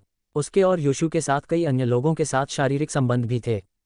यदि चेन परिवार चाहे तो वो शियाओकान का जीवन पूरी तरह बर्बाद हो जाएगा। फिर भी चेन यूमिंग एक उदार व्यक्ति थे। उन्होंने कहा कि वे वो परिवार के साथ कोई और परेशानी नहीं चाहते थे। जब वे माफ़ी मांगने के लिए उनसे मिलने आए थे, उन्होंने ये भी उल्लेख किया कि वो शियाओकन की उपस्थिति उनकी बहन की भलाई पर अस्वास्थ्यकर प्रभाव डाल रही थी। वो दंपति ने तुरंत ही इस आशय को समझ लिया और दूसरे दिन ही अपने बेटे को दूसरे स्कूल में स्थानांतरित कर दिया। बहुत से लोगों को उस घटना के बारे में पता नहीं था। उस समय वो शियाओकान का चेहरा याद करना ही पिनलियांग को सिहरन पैदा करने के लिए काफ़ी था। चेन यूशु उसकी हद से बाहर था, उसकी समझ से परे। जोंग पिनलियांग ने कमज़ोर पर कदम रखा, लेकिन चेन यूमिंग जैसी क्षमता वाले किसी व्यक्ति के सामने उसे भी पूरी तरह से पीछे हटना आता था। उसके पिता के पास कुछ अच्छे लड़ाके थे, लेकिन ये वही सेना थी जिसका उन्हें सामना करना था। अध्याय 29 अपरिहार्यता। यह अध्ययन कक्ष था और जोंग पिनलियांग लिंगी की सीट पर चला गया। उसने उसे डराने के प्रयास में डेस्क पर थपथपाया। क्या है? लिंगी ने सिर उठाते हुए उदास होकर पूछा। उसकी आंखों में अधीरता के भाव थे। कांग शियाओबो ने यह बातचीत सुनकर अपना सिर घुमाया। जोंग पिनलियांग ऐसा व्यक्ति नहीं था जिसके साथ लिंगी को खिलवाड़ करना चाहिए। अगर तुम में हिम्मत है तो मेरे साथ आओ, पिनलियांग ने बहुत घमंड से कहा। मैं पढ़ाई कर रहा हूँ, माफ़ कीजिए, लिंगी ने जवाब दिया और अपना ध्यान वापस गणित की पाठ्यपुस्तक पर लगा दिया। अब डर गए हैं, है न? डरपोक, जोंग पिनलियांग ने कहा और अपनी सीट की ओर मुड़ गया। तुम हमेशा भाग नहीं सकते। मैं स्कूल के बाद तुम्हारा इंतज़ार करूंगा। यार, तुमने उस आदमी को कैसे नाराज़ कर दिया? पिनलियांग के जाने के बाद जियाओबो ने फुसफुसाते हुए कहा। वह ऐसा व्यक्ति नहीं है जिसके साथ तुम खिलवाड़ करना चाहो। शायद कोई गलतफहमी हो गई है। लिंगी केवल कड़वी मुस्कान दे सकती थी। गलतफहमी, मैं उसे नाराज़ क्यों करना चाहूँगी, ये सब मेंग्याओ की वजह से है। लेकिन ये कुछ ऐसा नहीं था जो वह शियाओबो से कह सकता था। ये कुछ भी नहीं है। शायद इसलिए क्योंकि जब झांग नाइपाओ ने मुझे गिराने की कोशिश की तो मैंने उस पर पैर रख दिया था। ज़ियाओबो ने चिंता में भौहें सिकोड़ीं। तो फिर तुम आसानी से नहीं बच पाओगे, वह आदमी कभी नहीं भूलता। तो जोंग पिनलियांग उसकी खातिर तुम्हारे पास आ रहा है। हो, मेरे लिए ये सब एक जैसा है, उन्हें जो करना है करने दो। हम स्कूल में हैं, वह मेरे साथ इतना ही कर सकता है। लिंजी ने जवाब में कंधे उचका दिए। आखिरकार जोंग पिनलियांग अभी भी एक छात्र ही था। Ads by PubFuture. आखिरकार एक समय ऐसा भी था जब वह युद्ध से गुजरा था, रोजाना गोलियों की बौछार के बीच जिंदा रहा था। पिनलियांग जैसा दुश्मन इस समय लिंजी के लिए एक बच्चे से ज्यादा कुछ नहीं था। यही वजह थी कि उसने पहले एपिसोड में पिनलियांग को घायल करने से परहेज किया, बल्कि उसके साथ सिर्फ थोड़ा मजाक किया। यदि लिंजी ने उसे सचमुच मारने का फैसला किया होता तो वह छोटा अपराधी ताबूत में सो रहा होता। वह तुम्हारे साथ इतना ही कर सकता है। ज़ियाओबो ने आह भरी। लिंजी एक नया आगंतुक था और उसके लिए यहाँ की स्थिति से अनभिज्ञ होना स्वाभाविक था। जोंग पिनलियांग का समूह इस स्कूल पर राज करता है। लिंजी, उनके विरोध करने वाले कई छात्रों को इतनी बुरी तरह पीटा जाता है कि वे कुछ दिनों के लिए स्कूल से छुट्टी ले लेते हैं। इतना बुरा। लिंजी को जोंग पिनलियांग से ऐसी उम्मीद नहीं थी। यह वास्तव में थोड़ा ज्यादा क्रूर था। ये सही है यार, मुझे तुम्हें पहले ही चेतावनी दे देनी चाहिए थी। ज़ियाओबो ने आह भरी। अगर तुमने अभी जब वह तुमसे भिड़ा था तब कुछ अच्छा कहा होता तो शायद तुम पहले ही बच जाते। लेकिन क्या? लिंजी ने दिलचस्पी से पूछा। लेकिन अब ये वाकई जटिल हो गया है। ज़ियाओबो ने अचानक जवाब दिया। उस झांग नाइपाओ के साथ क्या गड़बड़ है? ये तो बस किसी पर पैर रखना है, इसमें क्या बड़ी बात है? और वह वही है जिसने सबसे पहले तुम पर हमला किया। क्या वह कोई लड़की है या कुछ और? वह तो लड़की जैसा दिखता भी है। बकवास। जोंग पिनलियांग को इस तरह की किसी बात के लिए बाहर निकालना। कोई बात नहीं, उन्हें जो करना है करने दो। चिंता मत करो यार, मैं इतना आसान लक्ष्य नहीं हूं, तुम जानते हो। लिंजी ने शियाओबो के कंधे पर थपथपाते हुए कहा। ज़ियाओबो कुछ कहने ही वाला था, लेकिन उसने कुछ और ही निर्णय ले लिया।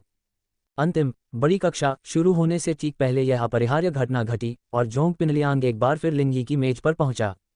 बड़ी कक्षा अन्य कई स्कूलों की तरह 1.5 घंटे का अध्ययन कक्ष था, जो स्कूल समाप्त होने के 4:30 बजे के 30 मिनट बाद शुरू होता था।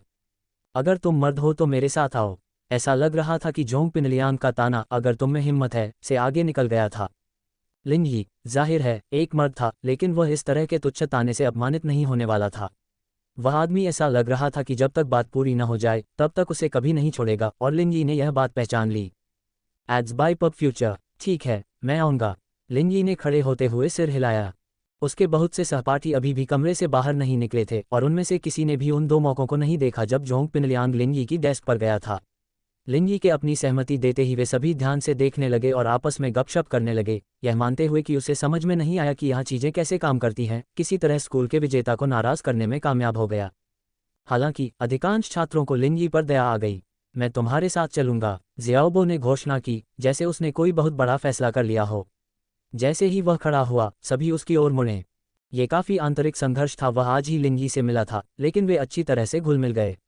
12वीं कक्षा के सूखे दिनों में एक करीबी दोस्त दुर्लभ था। जोंग पिनलियांग स्कूल में एक बड़ा नाम था और वह ऐसा व्यक्ति नहीं था जिसका शियाओबो सामना कर सके। इस समय वह बस किनारे पर रहकर संघर्ष को कम करने की पूरी कोशिश कर सकता था। क्या बकवास है, तुम जीवन से थक गए हो, कांग शियाओबो इस बकवास के लिए खड़े हो रहे हो।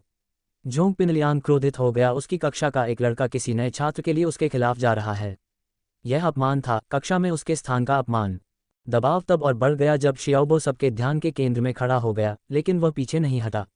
जोंग पिनलियांग, लिंजी यहाँ नया है, उसे नियम नहीं पता। उसे एक मौका दो। वाह वाह, अब तुम मुझे उपदेश दे रहे हो, है न? तुम खुद को क्या समझते हो? जोंग पिनलियांग भड़क गया। नियम नहीं जानते? उस आदमी ने उस पर पेशाब कर दिया। लिंजी ने उसके साथ जो किया, उसके प्रति शियाओबो के रवैये को वह माफ़ नहीं करने वाला था। शायद तुम्हें हमारे साथ आना चाहिए, क्योंकि तुम बहुत हीरो हो। बकवास, अगर मैं आज तुम दोनों का ख्याल नहीं रखूंगा तो मैं अपना परिवार का नाम बदल दूंगा। ज़ियाओबो थोड़ा कांप उठा, उसका चेहरा पीला पड़ गया। वह हमेशा से एक अच्छा विद्यार्थी रहा था और वह एक मर्दाना आदमी था। उसने पहले कभी किसी पर मुक्का तक नहीं मारा था। लिंजी को शियाओबो की मदद की ज़रूरत नहीं थी, लेकिन फिर भी वह उसकी दोस्ती से बहुत प्रभावित हुआ। उसने आगे बढ़कर अपने दोस्त के कंधे पर थपथपाया। चिंता मत करो, चलो साथ चलते हैं। उसकी बातें सुनकर ज़ियाओबो की हिम्मत फिर से जाग उठी। उसने खुद को यकीन दिलाया कि यह सिर्फ एक मामूली पिटाई थी, ज़्यादा से ज़्यादा ये कोई बड़ी बात नहीं थी। ये सोचकर उसने अपनी छाती फुलाई और जोंग पिनलियांग के पीछे पीछे स्कूल की छत पर चला गया। ज़ियाओबो की फूली हुई छाती और वीरतापूर्ण चेहरे ने जोंग पिनलियांग को और भी अधिक उत्तेजित कर दिया। उसके दांत गुस्से से पीसने लगे। गद्दार को इसकी कीमत चुकानी पड़ी। अध्याय 30 हिंसा को हिंसा से मारना। याओ याओ देखो, शील्ड गाई जोंग पिनलियांग के साथ छत पर जा रहा है। तुम देखना चाहती हो? चेन यूशु ने कहा और वह मेंग्याओ की ओर मुड़ी। वह अब और उत्साह को रोक नहीं पाए। नहीं जा रही। मेंग्याओ ने अस्वीकार कर दिया क्योंकि वह दिन भर की अंग्रेजी शब्दावली को याद करना जारी रखती थी। लिंगी का नाम सुनते ही एक बार फिर उसके दिमाग में शौचालय का दृश्य घूम गया। चलो चलें, यूशु ने बिना रुके आगे बढ़ते हुए कहा। अब वैसे भी करने को कुछ नहीं है, बस तुम खुद ही जाओ। मैं क्यों जाऊं देखने कि वह आदमी क्या कर रहा है? मेंग्याओ ने झपट्टा मारा। तुम हमेशा उस पर इतना क्यों फिदा रहती हो? क्या तुम उस किसान से प्यार करती हो? नहीं, बेतुका मत बनो। यूशु का चेहरा लाल हो गया और उसने जवाब दिया। कौन उससे प्यार करेगा? मैं बस उन्हें लड़ते हुए देखना चाहती हूँ। तो फिर तुम खुद ही जाओ, मैं नहीं जा रहा हूँ, ये पक्का है। मेंग्याओ ने निश्चयपूर्वक कहा। चलो याओ याओ, वह तुम्हारा अध्ययन साथी है, तुम्हें पता है। क्या होगा अगर वह मरम्मत से परे पीटा गया तो तुम अपना चेहरा खो दोगे, तुम्हें पता है। हे भगवान, शू, तुम इतने परेशान कैसे हो? मेंग्याओ अब पढ़ाई के मूड में नहीं थी, यूशु की बदौलत। जीज, ठीक है, मैं तुम्हारे साथ चलूंगा, ठीक है। हे चलो चलें। खुश होकर यूशु ने मेंग्याओ का हाथ खींचा और छत पर भाग गया। उम्मीद है कि हमने अभी तक कुछ नहीं छोड़ा है। दूसरी ओर जोंग पिनलियांग और उसका समूह लिंजी और शियाओबो को घेर कर अपनी अंगुलियों को चटका रहा था और दुष्टता से मुस्कुरा रहा था। जोंग पिनलियांग बहुत ही गुंडा था क्योंकि उसने अपने मुंह में सिगरेट ठूंस रखी थी। शियाओफू ने उसे चटक कर जलाया क्योंकि उसके बॉस का सामना लिंजी से हुआ। पिनलियांग ने धुआं मुंह में भर लिया और लिंजी के चेहरे पर सारा धुआं उगल दिया। तुम छोटे कमीने, देखते हैं कि अब तुम कितने मजबूत हो। तुम अपनी पानी की बंदूक फिर से क्यों नहीं निकालते हो? आओ और फिर से मेरे ऊपर पेशाब करो, क्यों नहीं करते? Ads by PubFuture. अगर तुम कल की उस बात की वजह से मेरे पीछे पड़े हो तो ठीक है, मैं मान लूंगा कि यह मेरी गलती थी। लिंजी ने उदास होकर जवाब दिया। लेकिन आज जो हुआ उसका मुझसे कोई लेना देना नहीं है। हो, अब झुकने को तैयार, मैं समझ गया। जोंग पिनलियांग अपने प्रतिद्वंद्वी के आत्मसमर्पण के हर पल का आनंद ले रहा था, लेकिन ये पर्याप्त नहीं था। बहुत बुरा। इसके अलावा आज जो हुआ उसका तुमसे कोई लेना देना नहीं है। तुम पागल हो, बस अब ये घटिया हरकत बंद करो यार। आप ही मेरे पीछे खड़े थे, वहां बहुत सारे मूत्रालय थे, आपको बस मेरे पीछे लाइन में लगना था। लिंगी ने गंभीरता से जवाब दिया। मुझे तुम्हारी बकवास बहुत हो गई है, अगर तुम माफी भी मांग लो तो भी मैं तुम्हें जाने नहीं दूंगा, वैसे भी ठीक है। उसे पकड़ो ज़ियाओफू। जोंग पिनलियांग ने हाथ हिलाकर आदेश दिया। हे, अभी आ रहा हूँ। ज़ियाओफू ने मुस्कुराते हुए एक स्टूल का पैर उठाया और लिंगी के पास चला गया। लिंगी कल जोंग पिनलियांग को बिना किसी कारण के लात मारने के लिए सचमुच थोड़ा माफी मांग रहा था, लेकिन ऐसा लग रहा था कि उसके जैसे क्रूर व्यक्ति के लिए बात करना बेकार था। उसे हिंसा को हिंसा से मारना था। तुम सच में छोटे कमीने, तुम किसी और को भी नाराज कर सकते थे, तुम्हें बस लियांग ब्रो को चुनना था। ज़ियाओफू ने कहा और उसने स्टूल का पैर लिंगी की ओर घुमाया। दूसरी ओर जोंग पिनलियांग खुशी से सिगरेट पी रहा था, उसका मूड खुशनुमा था। मुझे पार करने का यही नतीजा होता है। उसने पहले ही अपने मन में लिंगी के खून को फर्श पर बिखरा हुआ देख लिया था और यह सोचकर वह उत्साह से अपने होंठ चाट रहा था। शियाओफू के झटके के बाद एक तमाचा सुनाई दिया, लेकिन पिनलियांग को कोई खून के छींटे नहीं दिखे। करीब से देखने पर उसे एहसास हुआ कि लिंगी ने स्टूल का पैर अपने हाथ में पकड़ लिया था। ज़ियाओफू ने भौहें सिकोड़ते हुए लिंगी की पकड़ से स्टूल का पैर खींचने का प्रयास किया, लेकिन जब वह बिल्कुल भी नहीं हिला तो वह घबरा गया। ज़ियाओफू, तुम क्या कर रहे हो? पिनलियांग ने डांटा, ज़ियाओफू की परेशानियों से अनजान। लियांग भाई, वह काफ़ी मजबूत है, ज़ियाओफू ने जवाब दिया। Ads by PubFuture. Naipao, उसकी मदद करो। जोंग पिनलियांग एक बार फिर नाराज हो गया। तो उस छोटे से शैतान के पास कुछ तरकीबें थीं। ज़्यादातर छात्र इस छत पर पहुंचते ही डर से भर गए थे। लिंगी, ध्यान रखो, ज़ियाओबो चिल्लाया जब उसने देखा कि नाइपाओ हाथ में झाड़ू लिए व्यस्त लिंगी पर हमला कर रहा है। लिंगी को उम्मीद थी कि छात्रों की लड़ाई इससे थोड़ी नर्म होगी, लेकिन यहाँ तो वे स्टूल के पैर और झाड़ू निकाल रहे थे, ये गंभीर हथियार थे जिनसे वे निपट रहे थे। लिंगी के भारी पड़ने की चिंता में शियाओबो ने नाइपाओ पर हमला करने का फैसला किया, जो इस बात से गुस्से से भर गया था कि क्लास का एक शांत बच्चा उसके खिलाफ जाने की हिम्मत कैसे कर सकता है। उसने लक्ष्य बदलने और पहले शियाओबो का ख्याल रखने का फैसला किया। लिंगी को इस बात का अच्छा अंदाजा था कि शियाओबो कितना ताकतवर है। जिस तरह से वह दुश्मन से भिड़ता था उससे पता चलता था कि उसे लड़ाई का कोई अनुभव नहीं था, उसका उसके साथ आना केवल दोस्ती के कारण था। शियाओबो का दिल जोरों से धड़क रहा था क्योंकि वह अपनी पहली लड़ाई में लगा हुआ था। उसे समझ नहीं आ रहा था कि क्या करना है, जबकि नाइपाओ सिर्फ उस बेवकूफ़ को घूर रहा था जो अपनी मुठ्ठियां बंद आंखों से घुमा रहा था। वह आदमी खुद को मरवाने वाला था। नाइपाओ ने मुस्कुराते हुए शियाओबो की तरफ झाड़ू घुमाई और लिंजी ने फैसला किया कि अब सब कुछ खत्म करने का समय आ गया है। वह नहीं चाहता था कि शियाओबो उसकी खातिर बर्बाद हो जाए। ये सोचते ही लिंजी ने अपना हाथ आगे बढ़ाया, जिससे शियाओफू लड़खड़ा गया। फिर उसने एक लात मारी और शियाओफू ने पाया कि वह दर्द से कराह रहा है और लेग स्टूल की जगह अपने जलते हुए पेट को पकड़े हुए है। दोपहर के भोजन में उसने जो बारबेक्यू खाया था वह सड़ गया और उसे उल्टी आने लगी। ज़ियाओबो ने अपनी आंखें खोली। उसने महसूस किया कि उसके पास से हवा बह रही है और उसने देखा कि एक झाड़ू उसके सिर पर गिरी है। उसने सोचा, सब खत्म हो गया है, सब खत्म हो गया है। शियाओबो को याद आया कि उसकी माँ घर पर थी, पिता फैक्ट्री में थे और बहन काम पर थी। वह मेडिकल फीस कैसे चुकाएगा? एक तमाचा सा सुनाई दिया और ज़ियाओबो की दुनिया घूम गई। गाह! एक चीख ने उसे जगा दिया और ज़ियाओबो ने उसके सिर के ऊपर थपथपाया। उसे कोई चोट नहीं लगी। झांग नाइपा फर्श पर लौट रहा था, उसका माथा खून से लथपथ था। लिंजी को अपनी ताकत का एहसास था और वह जानता था कि मंदिर और सिर के पिछले हिस्से पर चोट लगने से बचना चाहिए। माथा खोपड़ी का एक मजबूत हिस्सा था। स्टूल का पैर उस पर कुछ खून बहने या हल्की चोट लगने के अलावा ज्यादा नुकसान नहीं पहुंचा सकता था। स्वाभाविक रूप से उन्होंने खुद को रोक लिया, अन्यथा नाइपाओ का दिमाग बाहर आ जाता। अध्याय 31 एक अविस्मरणीय सबक। युशु और मेंग्याओ के आने से पहले ही लिंजी ने झांग नाइपाओ और गाओ शियाओफू के साथ काम खत्म कर लिया था।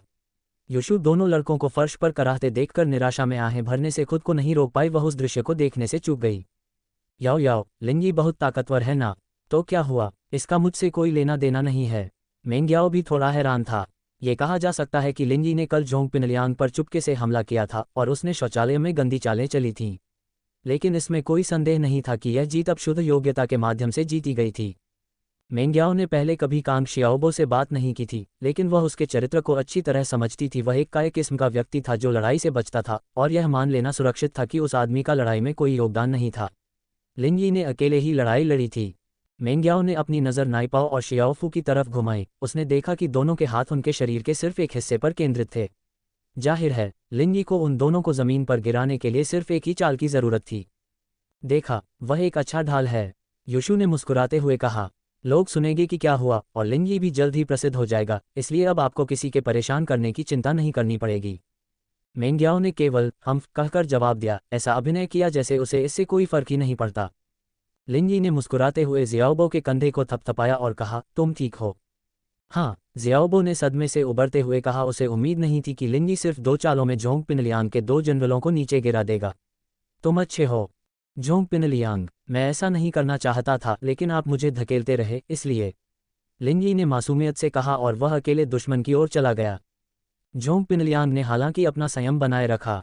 लिंजी अच्छा था, लेकिन उसने पूरा घटनाक्रम देखा। यह एक भाग्यशाली चाल थी और उसने वास्तव में केवल शियाओफू को लात मारी थी। जब वह ध्यान नहीं दे रहा था, उसके हाथ से स्टूल का पैर खींच लिया और अनजान नाइपाओ पर उससे हमला कर दिया। पिनलियांग के लिए ये कौशल से ज्यादा किस्मत थी जिसने लिंजी को जीत दिलाई।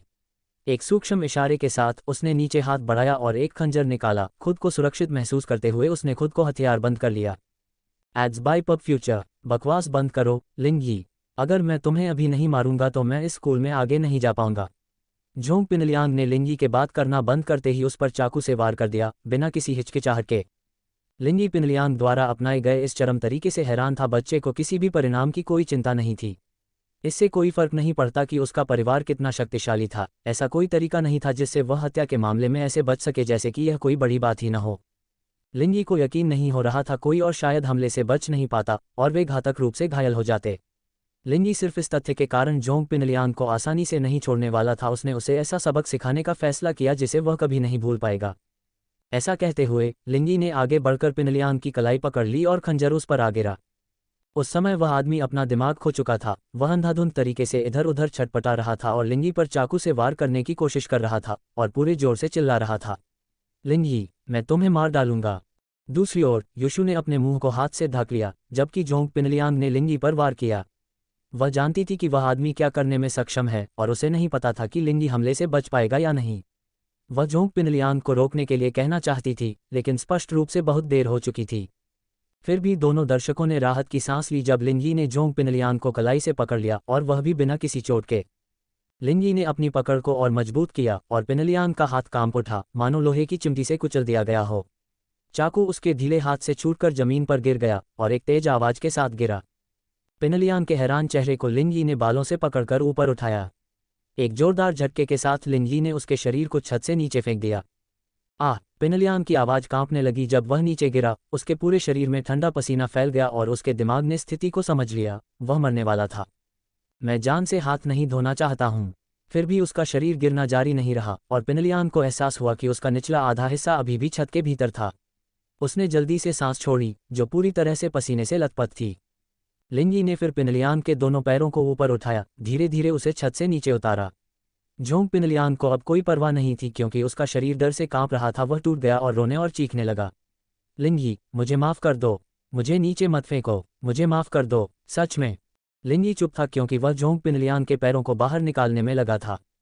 Ads by PubFuture. एल लिन भाई, लिंजी भाई, पी कृपया, मैं आपसे विनती कर रहा हूँ, मुझे माफ़ कर दें, कृपया, मैं इसे फिर से नहीं करूँगा, मैं इसे फिर से नहीं करूँगा। झोंग पिनलियान की आवाज़ मुश्किल से सुसंगत थी क्योंकि उसका पूरा शरीर सदमे में कांप रहा था। मैं मानता हूं कि कल जब मैंने तुम्हें लात मारी थी तो मैं गलत था, लिंजी ने उदास होकर कहा। नहीं नहीं नहीं लिन ब्रो, आप गलत नहीं थे, आपने मुझे लात मारने का अच्छा काम किया। आप चाहें तो मुझे और लात मार सकते हैं, आपके रास्ते में आना मेरी गलती थी।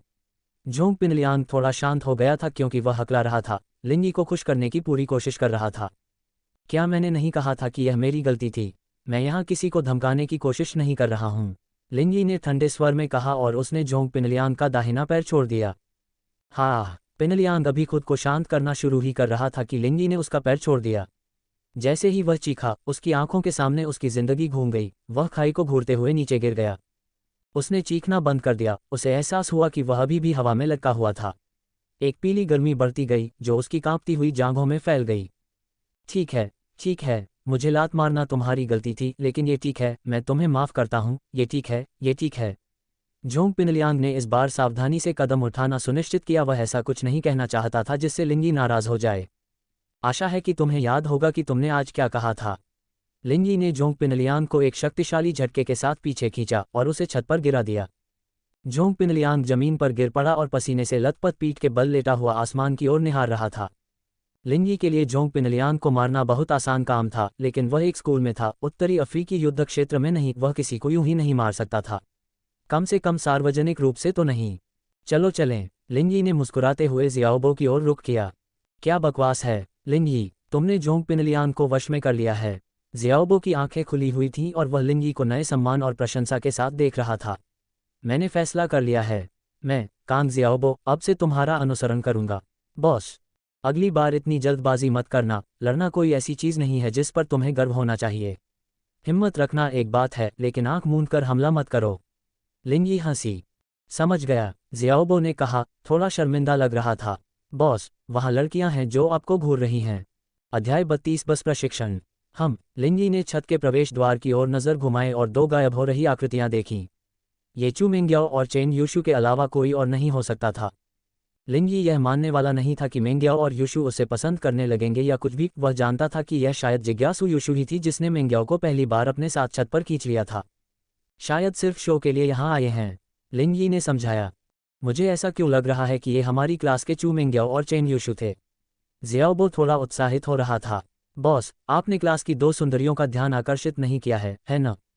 तुम बहुत ज्यादा सोचते हो। लिंजी ने असहाय होकर शियाओबो के सिर के पीछे झटका मारा। अगर मुझे पता होता कि तुम बहुत ज्यादा बोलते हो तो मुझे तुम्हें जगाने के लिए झांग नाइपाओ को तुम्हें मारने देना चाहिए था। हे, शियाओबो ने हंसते हुए कहा। अच्छा महसूस कर रहा था। उसने अपने 3 हाई स्कूल के साल कायरतापूर्ण तरीके से बिताए थे, लेकिन अब उसके जैसे व्यक्ति ने भी अपने आखिरी साल में कुछ साहसी और सार्थक किया। कंग शियाओबो पर एक अवर्णनीय खुशी छा गई जब उसने स्कूल के पूर्व विजेताओं को देखने के लिए अपना सिर पीछे घुमाया। लियांग भाई, क्या तुम ठीक हो? गाओ शियाओफू की चोट उतनी गंभीर नहीं थी और उसका पेट भी अब उतना दर्द नहीं कर रहा था। वह झोंग पिनलियान के पास गया और लिंजी के जाने के बाद उसे उठाने में मदद की। मैं ठीक हूँ, पिनलियान ने कहा। उसका चेहरा पीला पड़ गया था। वह बिल्कुल भी ठीक नहीं था। भाड़ में जाओ, अब उसने ये कर दिया, झोंग पिनलियान ने गाली दी। इस छोटे से कमीने से ऐसी उम्मीद नहीं थी। हमने गड़बड़ कर दी, धिक्कार है। माफ़ करना, मैंने गलती कर दी।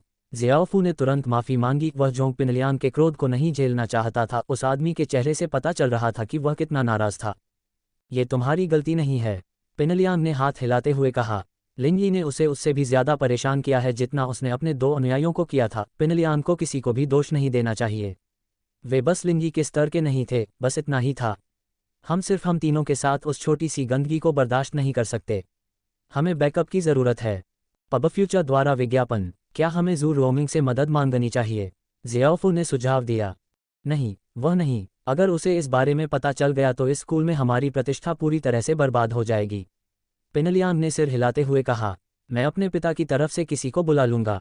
लिंजी और शियाओबो बिना किसी चोट के कक्षा में प्रवेश कर गए और उनके लिए चिंतित कई छात्रों ने राहत की सांस ली। उनमें से अधिकांश झोंग पिनलियांग से उसके स्कूल के व्यवहार के लिए नफरत करते थे, लेकिन उनमें से कुछ पीड़ितों के सुरक्षित वापस आने पर निराश हुए बिना नहीं रह सके। लेकिन वे यह नहीं समझ पाए कि लिंजी और शियाओबो के साथ छत पर गए बाकी 3 लोग वहां क्यों नहीं थे। झोंग पिनलियांग, गाओ शियाओफू और झांग नाइपाओ कहाँ थे, जो बड़ी क्लास शुरू होने के बाद भी वापस नहीं आए थे? सभी समझ गए कि कुछ गड़बड़ है। दूसरी ओर झोंग पिनलियांग उस व्यक्ति से टकराया जिससे वह सबसे अधिक बचना चाहता था, ज़ो रोमिंग। नाइपाओ ने शियाओफू को अपनी बाहों में जकड़ रखा था। वे दोनों झोंग पिनलियांग के पीछे धीरे धीरे चल रहे थे। वे तीनों पराजय की छवि थे। झोंग पिनलियांग, तुम्हें क्या हो गया? ज़ू रोमिंग मैदान पर बास्केटबॉल खेल रहा था जब उसने दूर से ही तीनों को पहचान लिया। करीब से देखने पर पता चला कि यह झोंग पिनलियांग का समूह था, जिससे वह बहुत हैरान हुआ। पिनलियांग अपने दुर्भाग्य को मन ही मन कोस सकता था। उसके जैसे बिग 4 के लिए प्रतिष्ठा सबसे महत्वपूर्ण थी। अगर 4 में से कोई उसे इस तरह पकड़ लेता तो उसकी प्रतिष्ठा ही खत्म हो जाती। कुछ नहीं, पिनलियांग ने जवाब में हाथ हिलाया, ज्यादा जानकारी देने को तैयार नहीं था। उसने अपने कदम थोड़े तेज कर लिए। रोमिंग को तुरंत समझ आ गया कि तीनों ने लड़ाई हार दी है। ये बात उनके चेहरों पर साफ झलक रही थी। मैं कहता हूँ, लियांग, तुम्हें पीटा तो नहीं गया है ना? कौन था? यह मिंग ब्रो को बताओ और मैं अभी तुम्हारे लिए उसे चोट दूंगा, रोमिंग ने कहा। झोंग पिनलियांग को पता था कि ज़ू रोमिंग कितना ताकतवर है। वह बिग 4 में सबसे बेहतरीन फाइटर था और स्कूल के बाहर के लोगों से भी उसके संबंध थे। एक बहुत बड़ी ताकत जिसे ध्यान में रखना चाहिए। हालांकि आज जो कुछ हुआ वह बेहद अपमानजनक था और पिनलियांग को उम्मीद थी कि वह ज़्यादा से ज़्यादा लोगों से सच्चाई छिपा सकेगा। ऐसा कहते हुए उसने एक बार फिर अपना हाथ हिलाया। ये कुछ भी नहीं है, हम बस आपस में थोड़ी ट्रेनिंग कर रहे थे, हमने वास्तव में कुछ नहीं रोका। पब फ्यूचर द्वारा विज्ञापन, रोमिंग ने आगे की जांच न करने का फैसला किया क्योंकि झोंग पिनलियांग कुछ भी न कहने के लिए बहुत जिद्दी था। वह तीनों को जाते हुए देखकर केवल अपना सिर हिला सकता था। मेरी गांड को प्रशिक्षित करना, तुम एक दूसरे को मारने की कोशिश क्यों कर रहे हो? इसे जरा भी मत मानो। आप कहाँ रहते हैं, बॉस? हम साथ साथ घर चल सकते हैं। ज़ियाओबो का मूड अभी भी अच्छा था और वह अपने बॉस के बारे में और जानना चाहता था, जिसका वह इतना प्रशंसक था। लिंजी का दिल जम गया। वह किसी और को यह नहीं बता सकता था कि वह चू मिंग्याओ के साथ घर जा रहा है। उसे खुद कोई आपत्ति नहीं थी, लेकिन चू मिंग्याओ, मैं बहुत दूर रहता हूँ। मैं बाद में खुद वापस आ जाऊंगा, मिलते हैं। मैं तुम्हारा इंतज़ार करूंगा। हम कम से कम स्कूल के गेट तक तो साथ साथ चल सकते हैं। ज़ियाओबो लिंजी से थोड़ी और बात करना चाहता था। उसे उस लड़के में दिलचस्पी थी जो झोंग पिनलियांग को नीचे गिराने में कामयाब रहा था। मुझे लगता है, लिंजी नहीं चाहता था कि उसके इनकार पर संदेह हो। आखिर वह तो स्कूल के गेट की ओर चल रहा था। वह गेट पर तब तक इंतजार करेगा जब तक शियाओफू निकल न जाए और फिर अंकल फू की कार में बैठ जाए। मेंग्याओ और यूशु पहले ही अपना सामान पैक कर चुके थे और कक्षा से बाहर जा चुके थे। लिंजी ने अपना सामान पैक करने में कुछ समय बर्बाद करना सुनिश्चित किया ताकि उनके बीच की दूरी बढ़ सके। बॉस, मैं आपको एक रहस्य बताता हूँ, ज़ियाओबो ने अचानक फुसफुसाते हुए कहा जब वह लिंजी के साथ कक्षा से बाहर चला गया। कौन सा रहस्य? लिंजी ने पूछा, ये जानने के लिए उत्सुक थी कि वह आदमी कितना रहस्यमय लग रहा था। मैं आम सुंदरी तांगयिन के घर के पास रहता हूँ, ज़ियाओबो ने विकृत मुस्कान दी। मैं अक्सर उसे साइकिल से घर जाते हुए भी देखता हूँ। भाड़ में जाओ, लिंजी ने शियाओबो के सिर के पीछे तमाचा मारा। क्या तुम्हारे दिमाग में सिर्फ लड़कियां ही हैं? ये कैसे रहस्य है? वैसे भी उसके पास रहने से मेरा क्या लेना देना है? क्या तुम्हें सचमुच उसमें कोई दिलचस्पी नहीं है? ज़ियाओबो ने थोड़ा अविश्वास से पूछा। ऐसा नहीं है कि मुझे कोई दिलचस्पी नहीं है, मुझे तो ये भी नहीं पता कि वह कैसी दिखती है। मुझे कम से कम उसका चेहरा तो देखना ही पड़ेगा, तभी मैं दिलचस्पी ले पाऊंगा, है ना? लिंजी ने खुश होकर कहा। ठीक है, अब तुम्हें वापस जाना चाहिए। मैं भी जल्दी ही जाने वाली हूँ। ज़रूर बॉस, कल मिलते हैं, ज़ियाओबो ने हाथ हिलाकर अन्य छात्रों के साथ घर की ओर चलते हुए कहा। अध्याय 33 रहस्यमय ज़ैद। लिंजी ने कार की तरफ जाने से पहले ये सुनिश्चित किया कि शियाओबो नज़रों से ओझल हो जाए। जैसी कि उम्मीद थी, ली फू ने उसका इंतज़ार किया था। लिंजी के कार में चढ़ने के बाद ही कार चलनी शुरू हुई। पीछे बैठे यूशु और मेंग्याओ हमेशा की तुलना में शांत थे और लिंजी को यकीन नहीं था कि यह शौचालय या छत के दृश्य के कारण था। मेंग्याओ भी लिंजी के बारे में शिकायत नहीं कर रहा था, जो उसके लिए बहुत आश्चर्य की बात थी। अंकल फो, वहाँ उस बैंक में रुके शू और मुझे अपने लिए बैंक कार्ड लेने हैं, मेंग्याओ ने आदेश दिया। मेंग्याओ के शब्दों ने लिंजी को याद दिलाया कि उसे भी बैंक कार्ड मिलना था। स्कूल के अनुरोध के अनुसार सभी छात्रों को बैंक कार्ड मिलता था। स्पष्टीकरण ये था कि छात्रों से विविध स्कूल फीस वसूलना स्कूल के लिए आवश्यक था। लीफू ने जवाब में सिर्फ सिर हिलाया, कोई सवाल नहीं पूछा। मेंग्याओ ने जिस बैंक के बारे में बताया उसके पास कार खड़ी थी। ज़्यादा पास नहीं जाना चाहिए क्योंकि उस समय ट्रैफिक बहुत खराब था, खास तौर पर 24 घंटे खुले रहने वाले इस बैंक के आसपास। लिंजी भी दोनों लड़कियों के साथ कार से उतर गया। उसकी हरकतों से मेंग्याओ की भौहें तन गईं। तुम भी क्यों उतर रही हो? अब मैं तुम्हारी सहपाठी हूँ, याद है? लिंजी मुस्कुराए। मेंग्याओ ने पलकें झपकाईं। उसे याद आया कि लिंजी अब स्कूल का सदस्य है, उसे भी बैंक कार्ड की ज़रूरत थी। ये कहते हुए उसने बिना कुछ कहे यूशु को बैंक में खींच लिया। लिंजी ने अपने गले में जो जेड पहना था वह अचानक से प्रतिक्रिया करने लगा। जैसे ही लिंजी अंदर गया और लिंजी स्तब्ध रह गया। जेड उस बक्से से था जो उसे गुफा में वापस मिला था और लिंजी कभी यह पता लगाने में कामयाब नहीं हुआ था कि यह क्या होना चाहिए था। फिर भी जब भी कुछ बड़ा होने वाला होता तो जेड हमेशा हल्की प्रतिक्रिया देता था, मानो लिंजी खुद को चेतावनी दे रहा हो। उसे कभी समझ नहीं आया कि जेड उसे क्या संदेश देना चाह रहा था, लेकिन यह निश्चित था कि जब भी जेड प्रतिक्रिया करता था तो चीज़ें होती थीं। जैसे कि एक बार उत्तरी अफ्रीका में वह किसी की सुरक्षा का प्रभारी था और वे दोनों दुश्मनों से बुरी तरह घिरे हुए थे। हालांकि जेड की चेतावनियों ने लिंजी को दुश्मन द्वारा उनके खिलाफ किए गए हर हमले से बचने में मदद की, जिसके परिणामस्वरूप वे बच निकले। पब फ्यूचर द्वारा विज्ञापन। जेड ने अच्छी चीज़ों का भी संकेत दिया, जैसे कि जब उसने बूढ़े आदमी के लिए लॉटरी टिकट खरीदा तो उसने प्रतिक्रिया व्यक्त की। यह एक विजेता टिकट था और उसे पुरस्कार के रूप में 20 कुआई मिले। परिणामस्वरूप जब भी जेड प्रतिक्रिया करता, लिंजी पूरी तरह सतर्क हो जाती। मेंग्याओ और यूशु ने प्रतीक्षा करने के लिए बैठने से पहले अपने नंबर लिए और लिंजी ने भी ऐसा ही किया। उसने यूशु के पास बैठने का फैसला किया क्योंकि उसे पता था कि मेंग्याओ अभी भी उसके प्रति शत्रुतापूर्ण व्यवहार रखती है। वह मिस को उस पर चिल्लाने का कोई कारण नहीं देना चाहता था। दूसरी ओर यूशु ने लिंजी की ओर देखा। जब वह उसके पास बैठी थी, उसके होठों के किनारे एक हल्की मुस्कान में उभर आए। लिंजी पूरी तरह से सतर्क था। वह अपने नंबर का इंतजार करते हुए चारों ओर देख रहा था। जेड ने अभी तक उसे निराश नहीं किया था और उसे यकीन था कि इस बार भी कुछ होगा। तभी उसकी नज़र बैंक के बाहर खड़ी एक काले रंग की एसयूवी पर पड़ी। हमें जाना होगा। लिंजी झटके से खड़ा हुआ और अचानक दोनों लड़कियों की ओर चिल्लाते हुए उसने यूशु का हाथ पकड़ लिया। क्या कर रही हो तुम? यूशु ने लिंजी को घूरते हुए, स्तब्ध और शर्माते हुए देखा। उसने अपने पूरे जीवन में कभी किसी लड़के का हाथ नहीं पकड़ा था, सिवाय अपने भाई के। वह बस वहीं खड़ी रही और लिंजी ने उसका हाथ पकड़ रखा था। उसे समझ नहीं आ रहा था कि उसे क्या करना चाहिए। हमें अब निकलना होगा, समझाने का समय नहीं है। लिंजी घबरा गया और वह यूशु को ऊपर खींचने ही वाला था कि तभी एक तमाचा ने उसे रोक दिया। मेंग्याओ का हाथ लिंजी के हाथ पर खुद ही आ गया था और उसे दूर फेंक दिया था। हालांकि असल में लिंजी ने ही यूशु को छोड़ा था। मेंग्याओ के लिए लिंजी का हाथ ऐसे ही दूर फेंकना संभव नहीं था। लिंजी, तुम्हें क्या लगता है तुम क्या कर रही हो? शू को अपने पक्ष में करने की कोशिश कर रही हो? मेंग्याओ ने लिंजी को घूरते हुए कहा। उसकी आंखें गुस्से से जल रही थीं। लिंजी ने आह भरी और खिड़की से बाहर देखा। हमारे पास समय नहीं है। तुम लोगों को अब मेरे साथ यहाँ से निकल जाना चाहिए। पब फ्यूचर द्वारा विज्ञापन। उसके साथ मेरी मर्जी, उसके साथ मेरी मर्जी, मेरी गांड। हम क्यों जाएं? तुम पागल हो क्या? तुम खुद को क्या समझते हो? अगर तुम्हें इतनी जल्दी है तो तुम खुद ही चले जाओ, हम दोनों का यहाँ काम है। यूशु भी लिंजी के व्यवहार में अचानक आए बदलाव से हैरान थी। वह लड़का पहले बहुत शांत था। हम बाहर निकलने के बाद इस बारे में बात करेंगे। लिंजी ने और कुछ समझाने की जहमत नहीं उठाई। ये कहते हुए उसने मेंग्याओ और यूशु दोनों के हाथ पकड़ लिए। मुझे छोड़ दो। मेंग्याओ अपना दिमाग खो रही थी और वह पूरी ताकत से इधर उधर छटपटा रही थी। वह आदमी यूशु के साथ छेड़छाड़ करने के बाद भी संतुष्ट नहीं था। उसे उस पर अपने राक्षसी हाथ भी रखने पड़े। याओ, हम उसका पीछा करने के बाद पता लगा लेंगे कि क्या हो रहा है। यूशु मेंग्याओ से थोड़ा ज्यादा समझदार था क्योंकि वह पहले ही सदमे से उबर चुका था। लिंजी के चेहरे पर असली घबराहट के भाव थे, न कि कामुकता के। यूशु लिंजी को मेंग्याओ से थोड़ा बेहतर जानती थी और वह समझती थी कि उसके लिए अचानक से उन तीनों के साथ ऐसा करना उचित नहीं था, और वह भी एक सार्वजनिक बैंक में। पूरी रात वे तीनों एक ही छत के नीचे अकेले थे। उसके पास उनके साथ अपनी मर्जी से पेश आने के लिए पर्याप्त समय था, अगर वह वास्तव में चाहता। मेंग्याओ को यूशु से ऐसे शब्दों की उम्मीद नहीं थी। वह उसे अचंभित होकर देखती रही। उसे समझ में नहीं आ रहा था कि वह अचानक लिंजी की तरफ क्यों खड़ी हो गई। लिंजी ने आह भरी। समय नहीं था। काले जैकेट पहने कुछ लोग पहले से ही बैंक के दरवाजे खोलने के लिए धक्का दे रहे थे। गोली की आवाज़ आए और बैंक का व्यवस्थित दृश्य अस्त व्यस्त हो गया। लोग चीख रहे थे, बच्चे रो रहे थे और अलार्म बज रहा था। ठहर जाओ, जो भी हिलेगा मैं उसे मार डालूंगा। काला मुखौटा पहने एक गंजा आदमी चिल्लाया, जो समूह का नेता लग रहा था। लिन यी ने धीरे से सांस छोड़ी। उसने यूशु और मेंग्याओ के साथ बहुत समय बर्बाद कर दिया था और भागने का रास्ता खत्म हो गया था। वे अब और भाग नहीं पाएंगे। फिर भी लिन यी को लड़कियों को दोष देने से बेहतर पता था।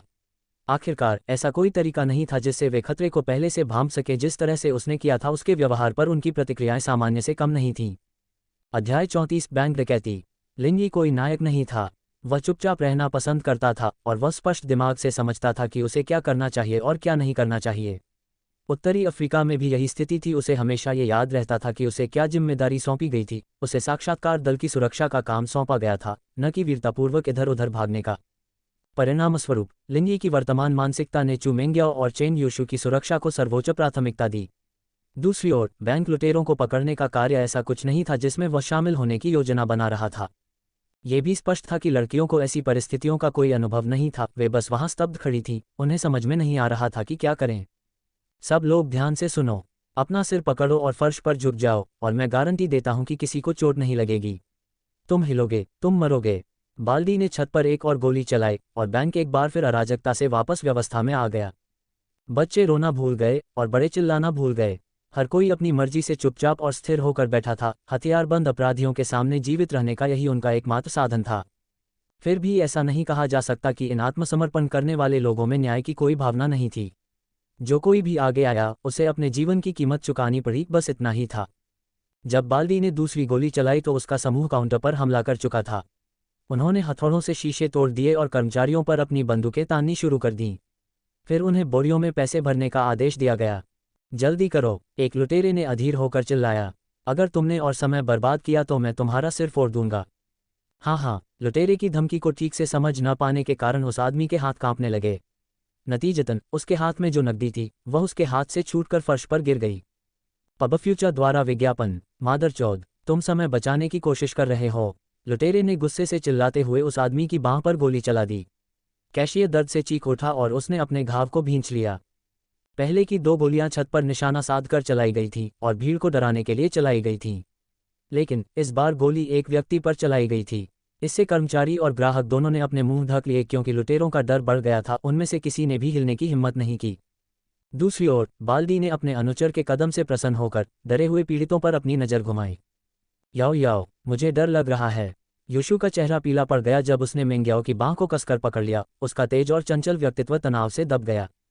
कोई बात नहीं, मैं तुम्हारी रक्षा करूंगी शु। मेंग्याओ खुद भी घबरा गई थी, लेकिन यूशु उससे पूरे 1 साल छोटी थी। उसे दिलासा देना था। एक दूसरे को दिलासा देना बंद करो।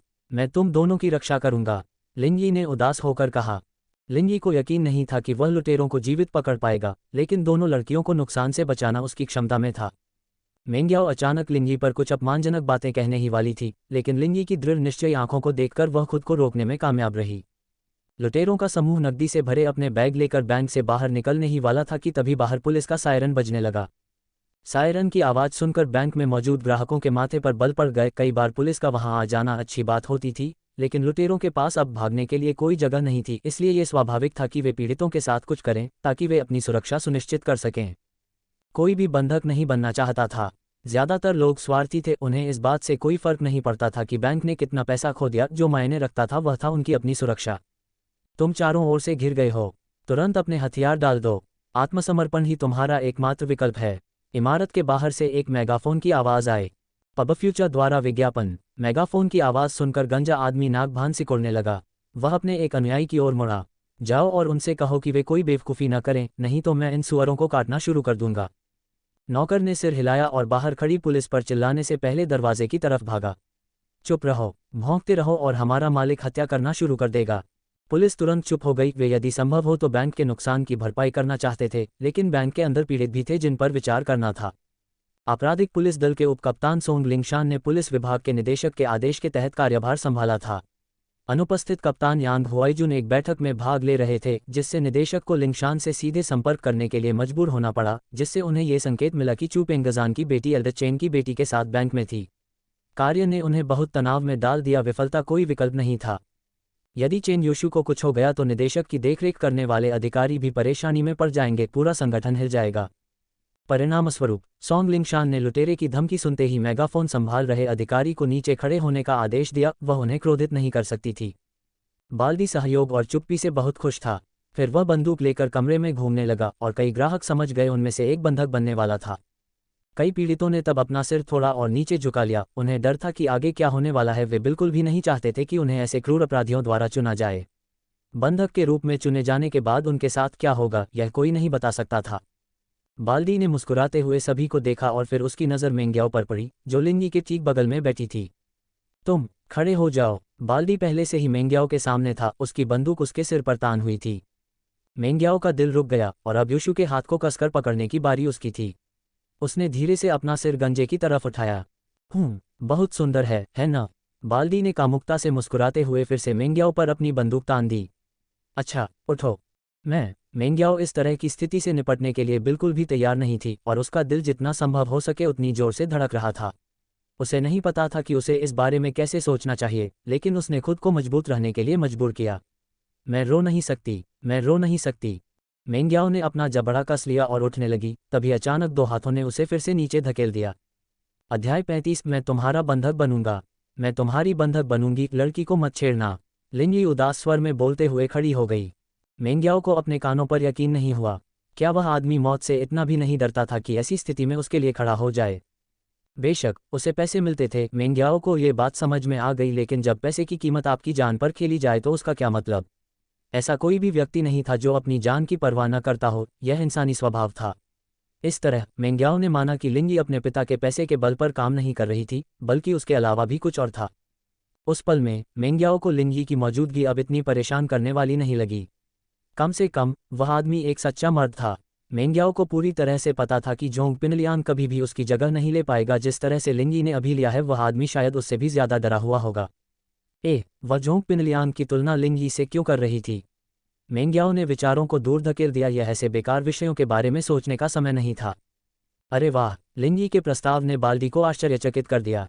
बाकी सभी ने अपना सिर नीचे कर लिया, उन्हें डर था कि उन्हें ही चुना जाएगा। यह आदमी क्या कर रहा था? बाहर कूदकर स्वेच्छा से काम कर रहा था। तुम कौन हो? मैंने तुम्हें नहीं चुना, बेटा। बाल्दी ने भौहें सिकोड़ते हुए लिंगी को घूरा। अगर तुम मरना नहीं चाहते हो तो रास्ते से हट जाओ। तुम्हें बस एक बंधक चाहिए, है न? क्या ये वही बात नहीं है? लिंगी ने कंधे उचका दिए। मैं सहयोग करूंगी, इसलिए चिंता मत करो। जाओ, भाड़ में जाओ। उस समय गंजा आदमी गुस्से में था। लिंगी बिना किसी परवाह के उसकी गति को कैसे खराब कर सकता था? ये कहते हुए उसने अपनी बंदूक उठाई और उस पर गोली चला दी। हालांकि एक साधारण गोली लिंगी की क्षमता वाले किसी व्यक्ति को मारने के लिए पर्याप्त तेज नहीं थी, भले ही वह बिल्कुल नज़दीक से चलाई गई हो।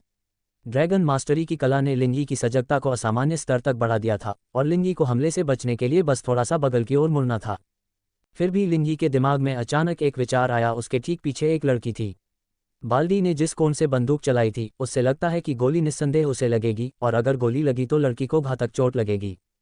Ads by PubFuture. अपने दांत पीसते हुए लिंगी ने अपने बचे हुए समय और रिफ्लेक्स का इस्तेमाल करके गोली लगने से पहले ही अपने शरीर को पीछे मोड़ लिया और खुद गोली खाने की योजना बनाई। गोली लिंगी की जांघ में घुस गई, जिससे लिंगी के चेहरे पर शिकन आ गई। इस हद तक दर्द उसके लिए बहुत ज्यादा नहीं था, लेकिन फिर भी ये दर्दनाक था। सौभाग्य से उसकी स्थिति ऐसी थी कि गोली उसे ठीक से लगी। गोली केवल उसके शरीर पर लगी, किसी महत्वपूर्ण चीज पर नहीं। भीड़ ने एक साथ आश्चर्य से चीख निकाली और मेंग्याओ और यूशु दोनों ने अपने हाथों से अपने मुंह ढक लिए। लिंगी को गोली मार दी गई थी, फिर भी दोनों ने सब कुछ देखा। लिंगी गोली से पूरी तरह बच सकता था अगर उसने अपने पीछे खड़ी लड़की की तरफ अपना शरीर न मोड़ा होता। ये सोचते ही मेंग्याओ ने अपनी नज़र उस लड़की पर घुमाई जिसे लिंगी ने सुरक्षित रखा था। उसकी आंखों में हल्का गुस्सा झलक रहा था। हे भगवान, यह आदमी! बाल्दी ने अपने सामने खड़े आदमी को घूर कर देखा। वह आदमी पागल था। मालिक, और भी पुलिस वाले आ रहे हैं, एक लुटेरे ने हाँफते हुए दौड़ते हुए कहा। भाड़ में जाओ। बाल्दी ने फिर से लिंगी पर बंदूक तानने से पहले गाली दी। हम तुम्हारा इस्तेमाल करेंगे क्योंकि तुम बंधक बनना चाहते हो। मालियू, तुम उसका ख्याल रखना। हाँ बॉस। अब मालियू की बारी थी कि वह लिंगी के सिर पर बंदूक तान दे। चलो बच्चे, जब तुम हीरो बनने की कोशिश करते हो तो यही होता है। लिंगी चुप रहा और अपने विकल्पों पर विचार करने लगा। लुटेरे एक दूसरे से बहुत दूर थे, उनके लिए उन्हें आसानी से मार गिराना मुश्किल होगा। इसमें निर्दोष नागरिक भी शामिल थे और भीड़ की अराजकता की स्थिति लड़ाई को और भी जटिल बना देगी। तुम छोटी मिस, उठो। बाल्दी ने अपनी बंदूक मेंग्याओ पर तान दी, फिर भी उसे जाने देने को तैयार नहीं था। किसी कारण से मेंग्याओ को पहले की तुलना में कम डर लगा। यूशु भी उसके साथ खड़ी होने वाली थी जब मेंग्याओ ने उसे एक नज़र से रोक दिया। युशु ने मेंग्याओ के साथ जाने की योजना बनाई थी, लेकिन उसकी निगाहें उसे बता रही थीं कि वह आवेग में आकर ऐसा न करे। अगर युशु बाद में उन्हें बचाने के लिए रुक जाए तो उनके लिए बेहतर होगा। एड्स बाय पब फ्यूचर, चलो चलें, बाल्डी ने मेंग्याओ पर बंदूक तानते हुए चिल्लाया। दूसरी ओर लिंगी परेशान महसूस कर रही थी। गंजा आदमी मेंग्याओ पर इतना क्यों फिदा था? क्या उसे बस उसका सामान पसंद था? यही एकमात्र स्पष्टीकरण था उस आदमी के इतने आग्रही होने के, और कोई कारण नहीं थे। आखिरकार पुलिस से बातचीत के लिए सिर्फ एक बंधक ही काफ़ी था। इससे कोई फर्क नहीं पड़ता कि आपके पास कितने बंधक हैं, पुलिस को अपनी बंदूकें दूर रखने के लिए आपको बस एक की ज़रूरत थी। सुनो पुलिस वालों, बाल्डी ने उस दरवाजे से चिल्लाया जहां दूसरा लुटेरा खड़ा था।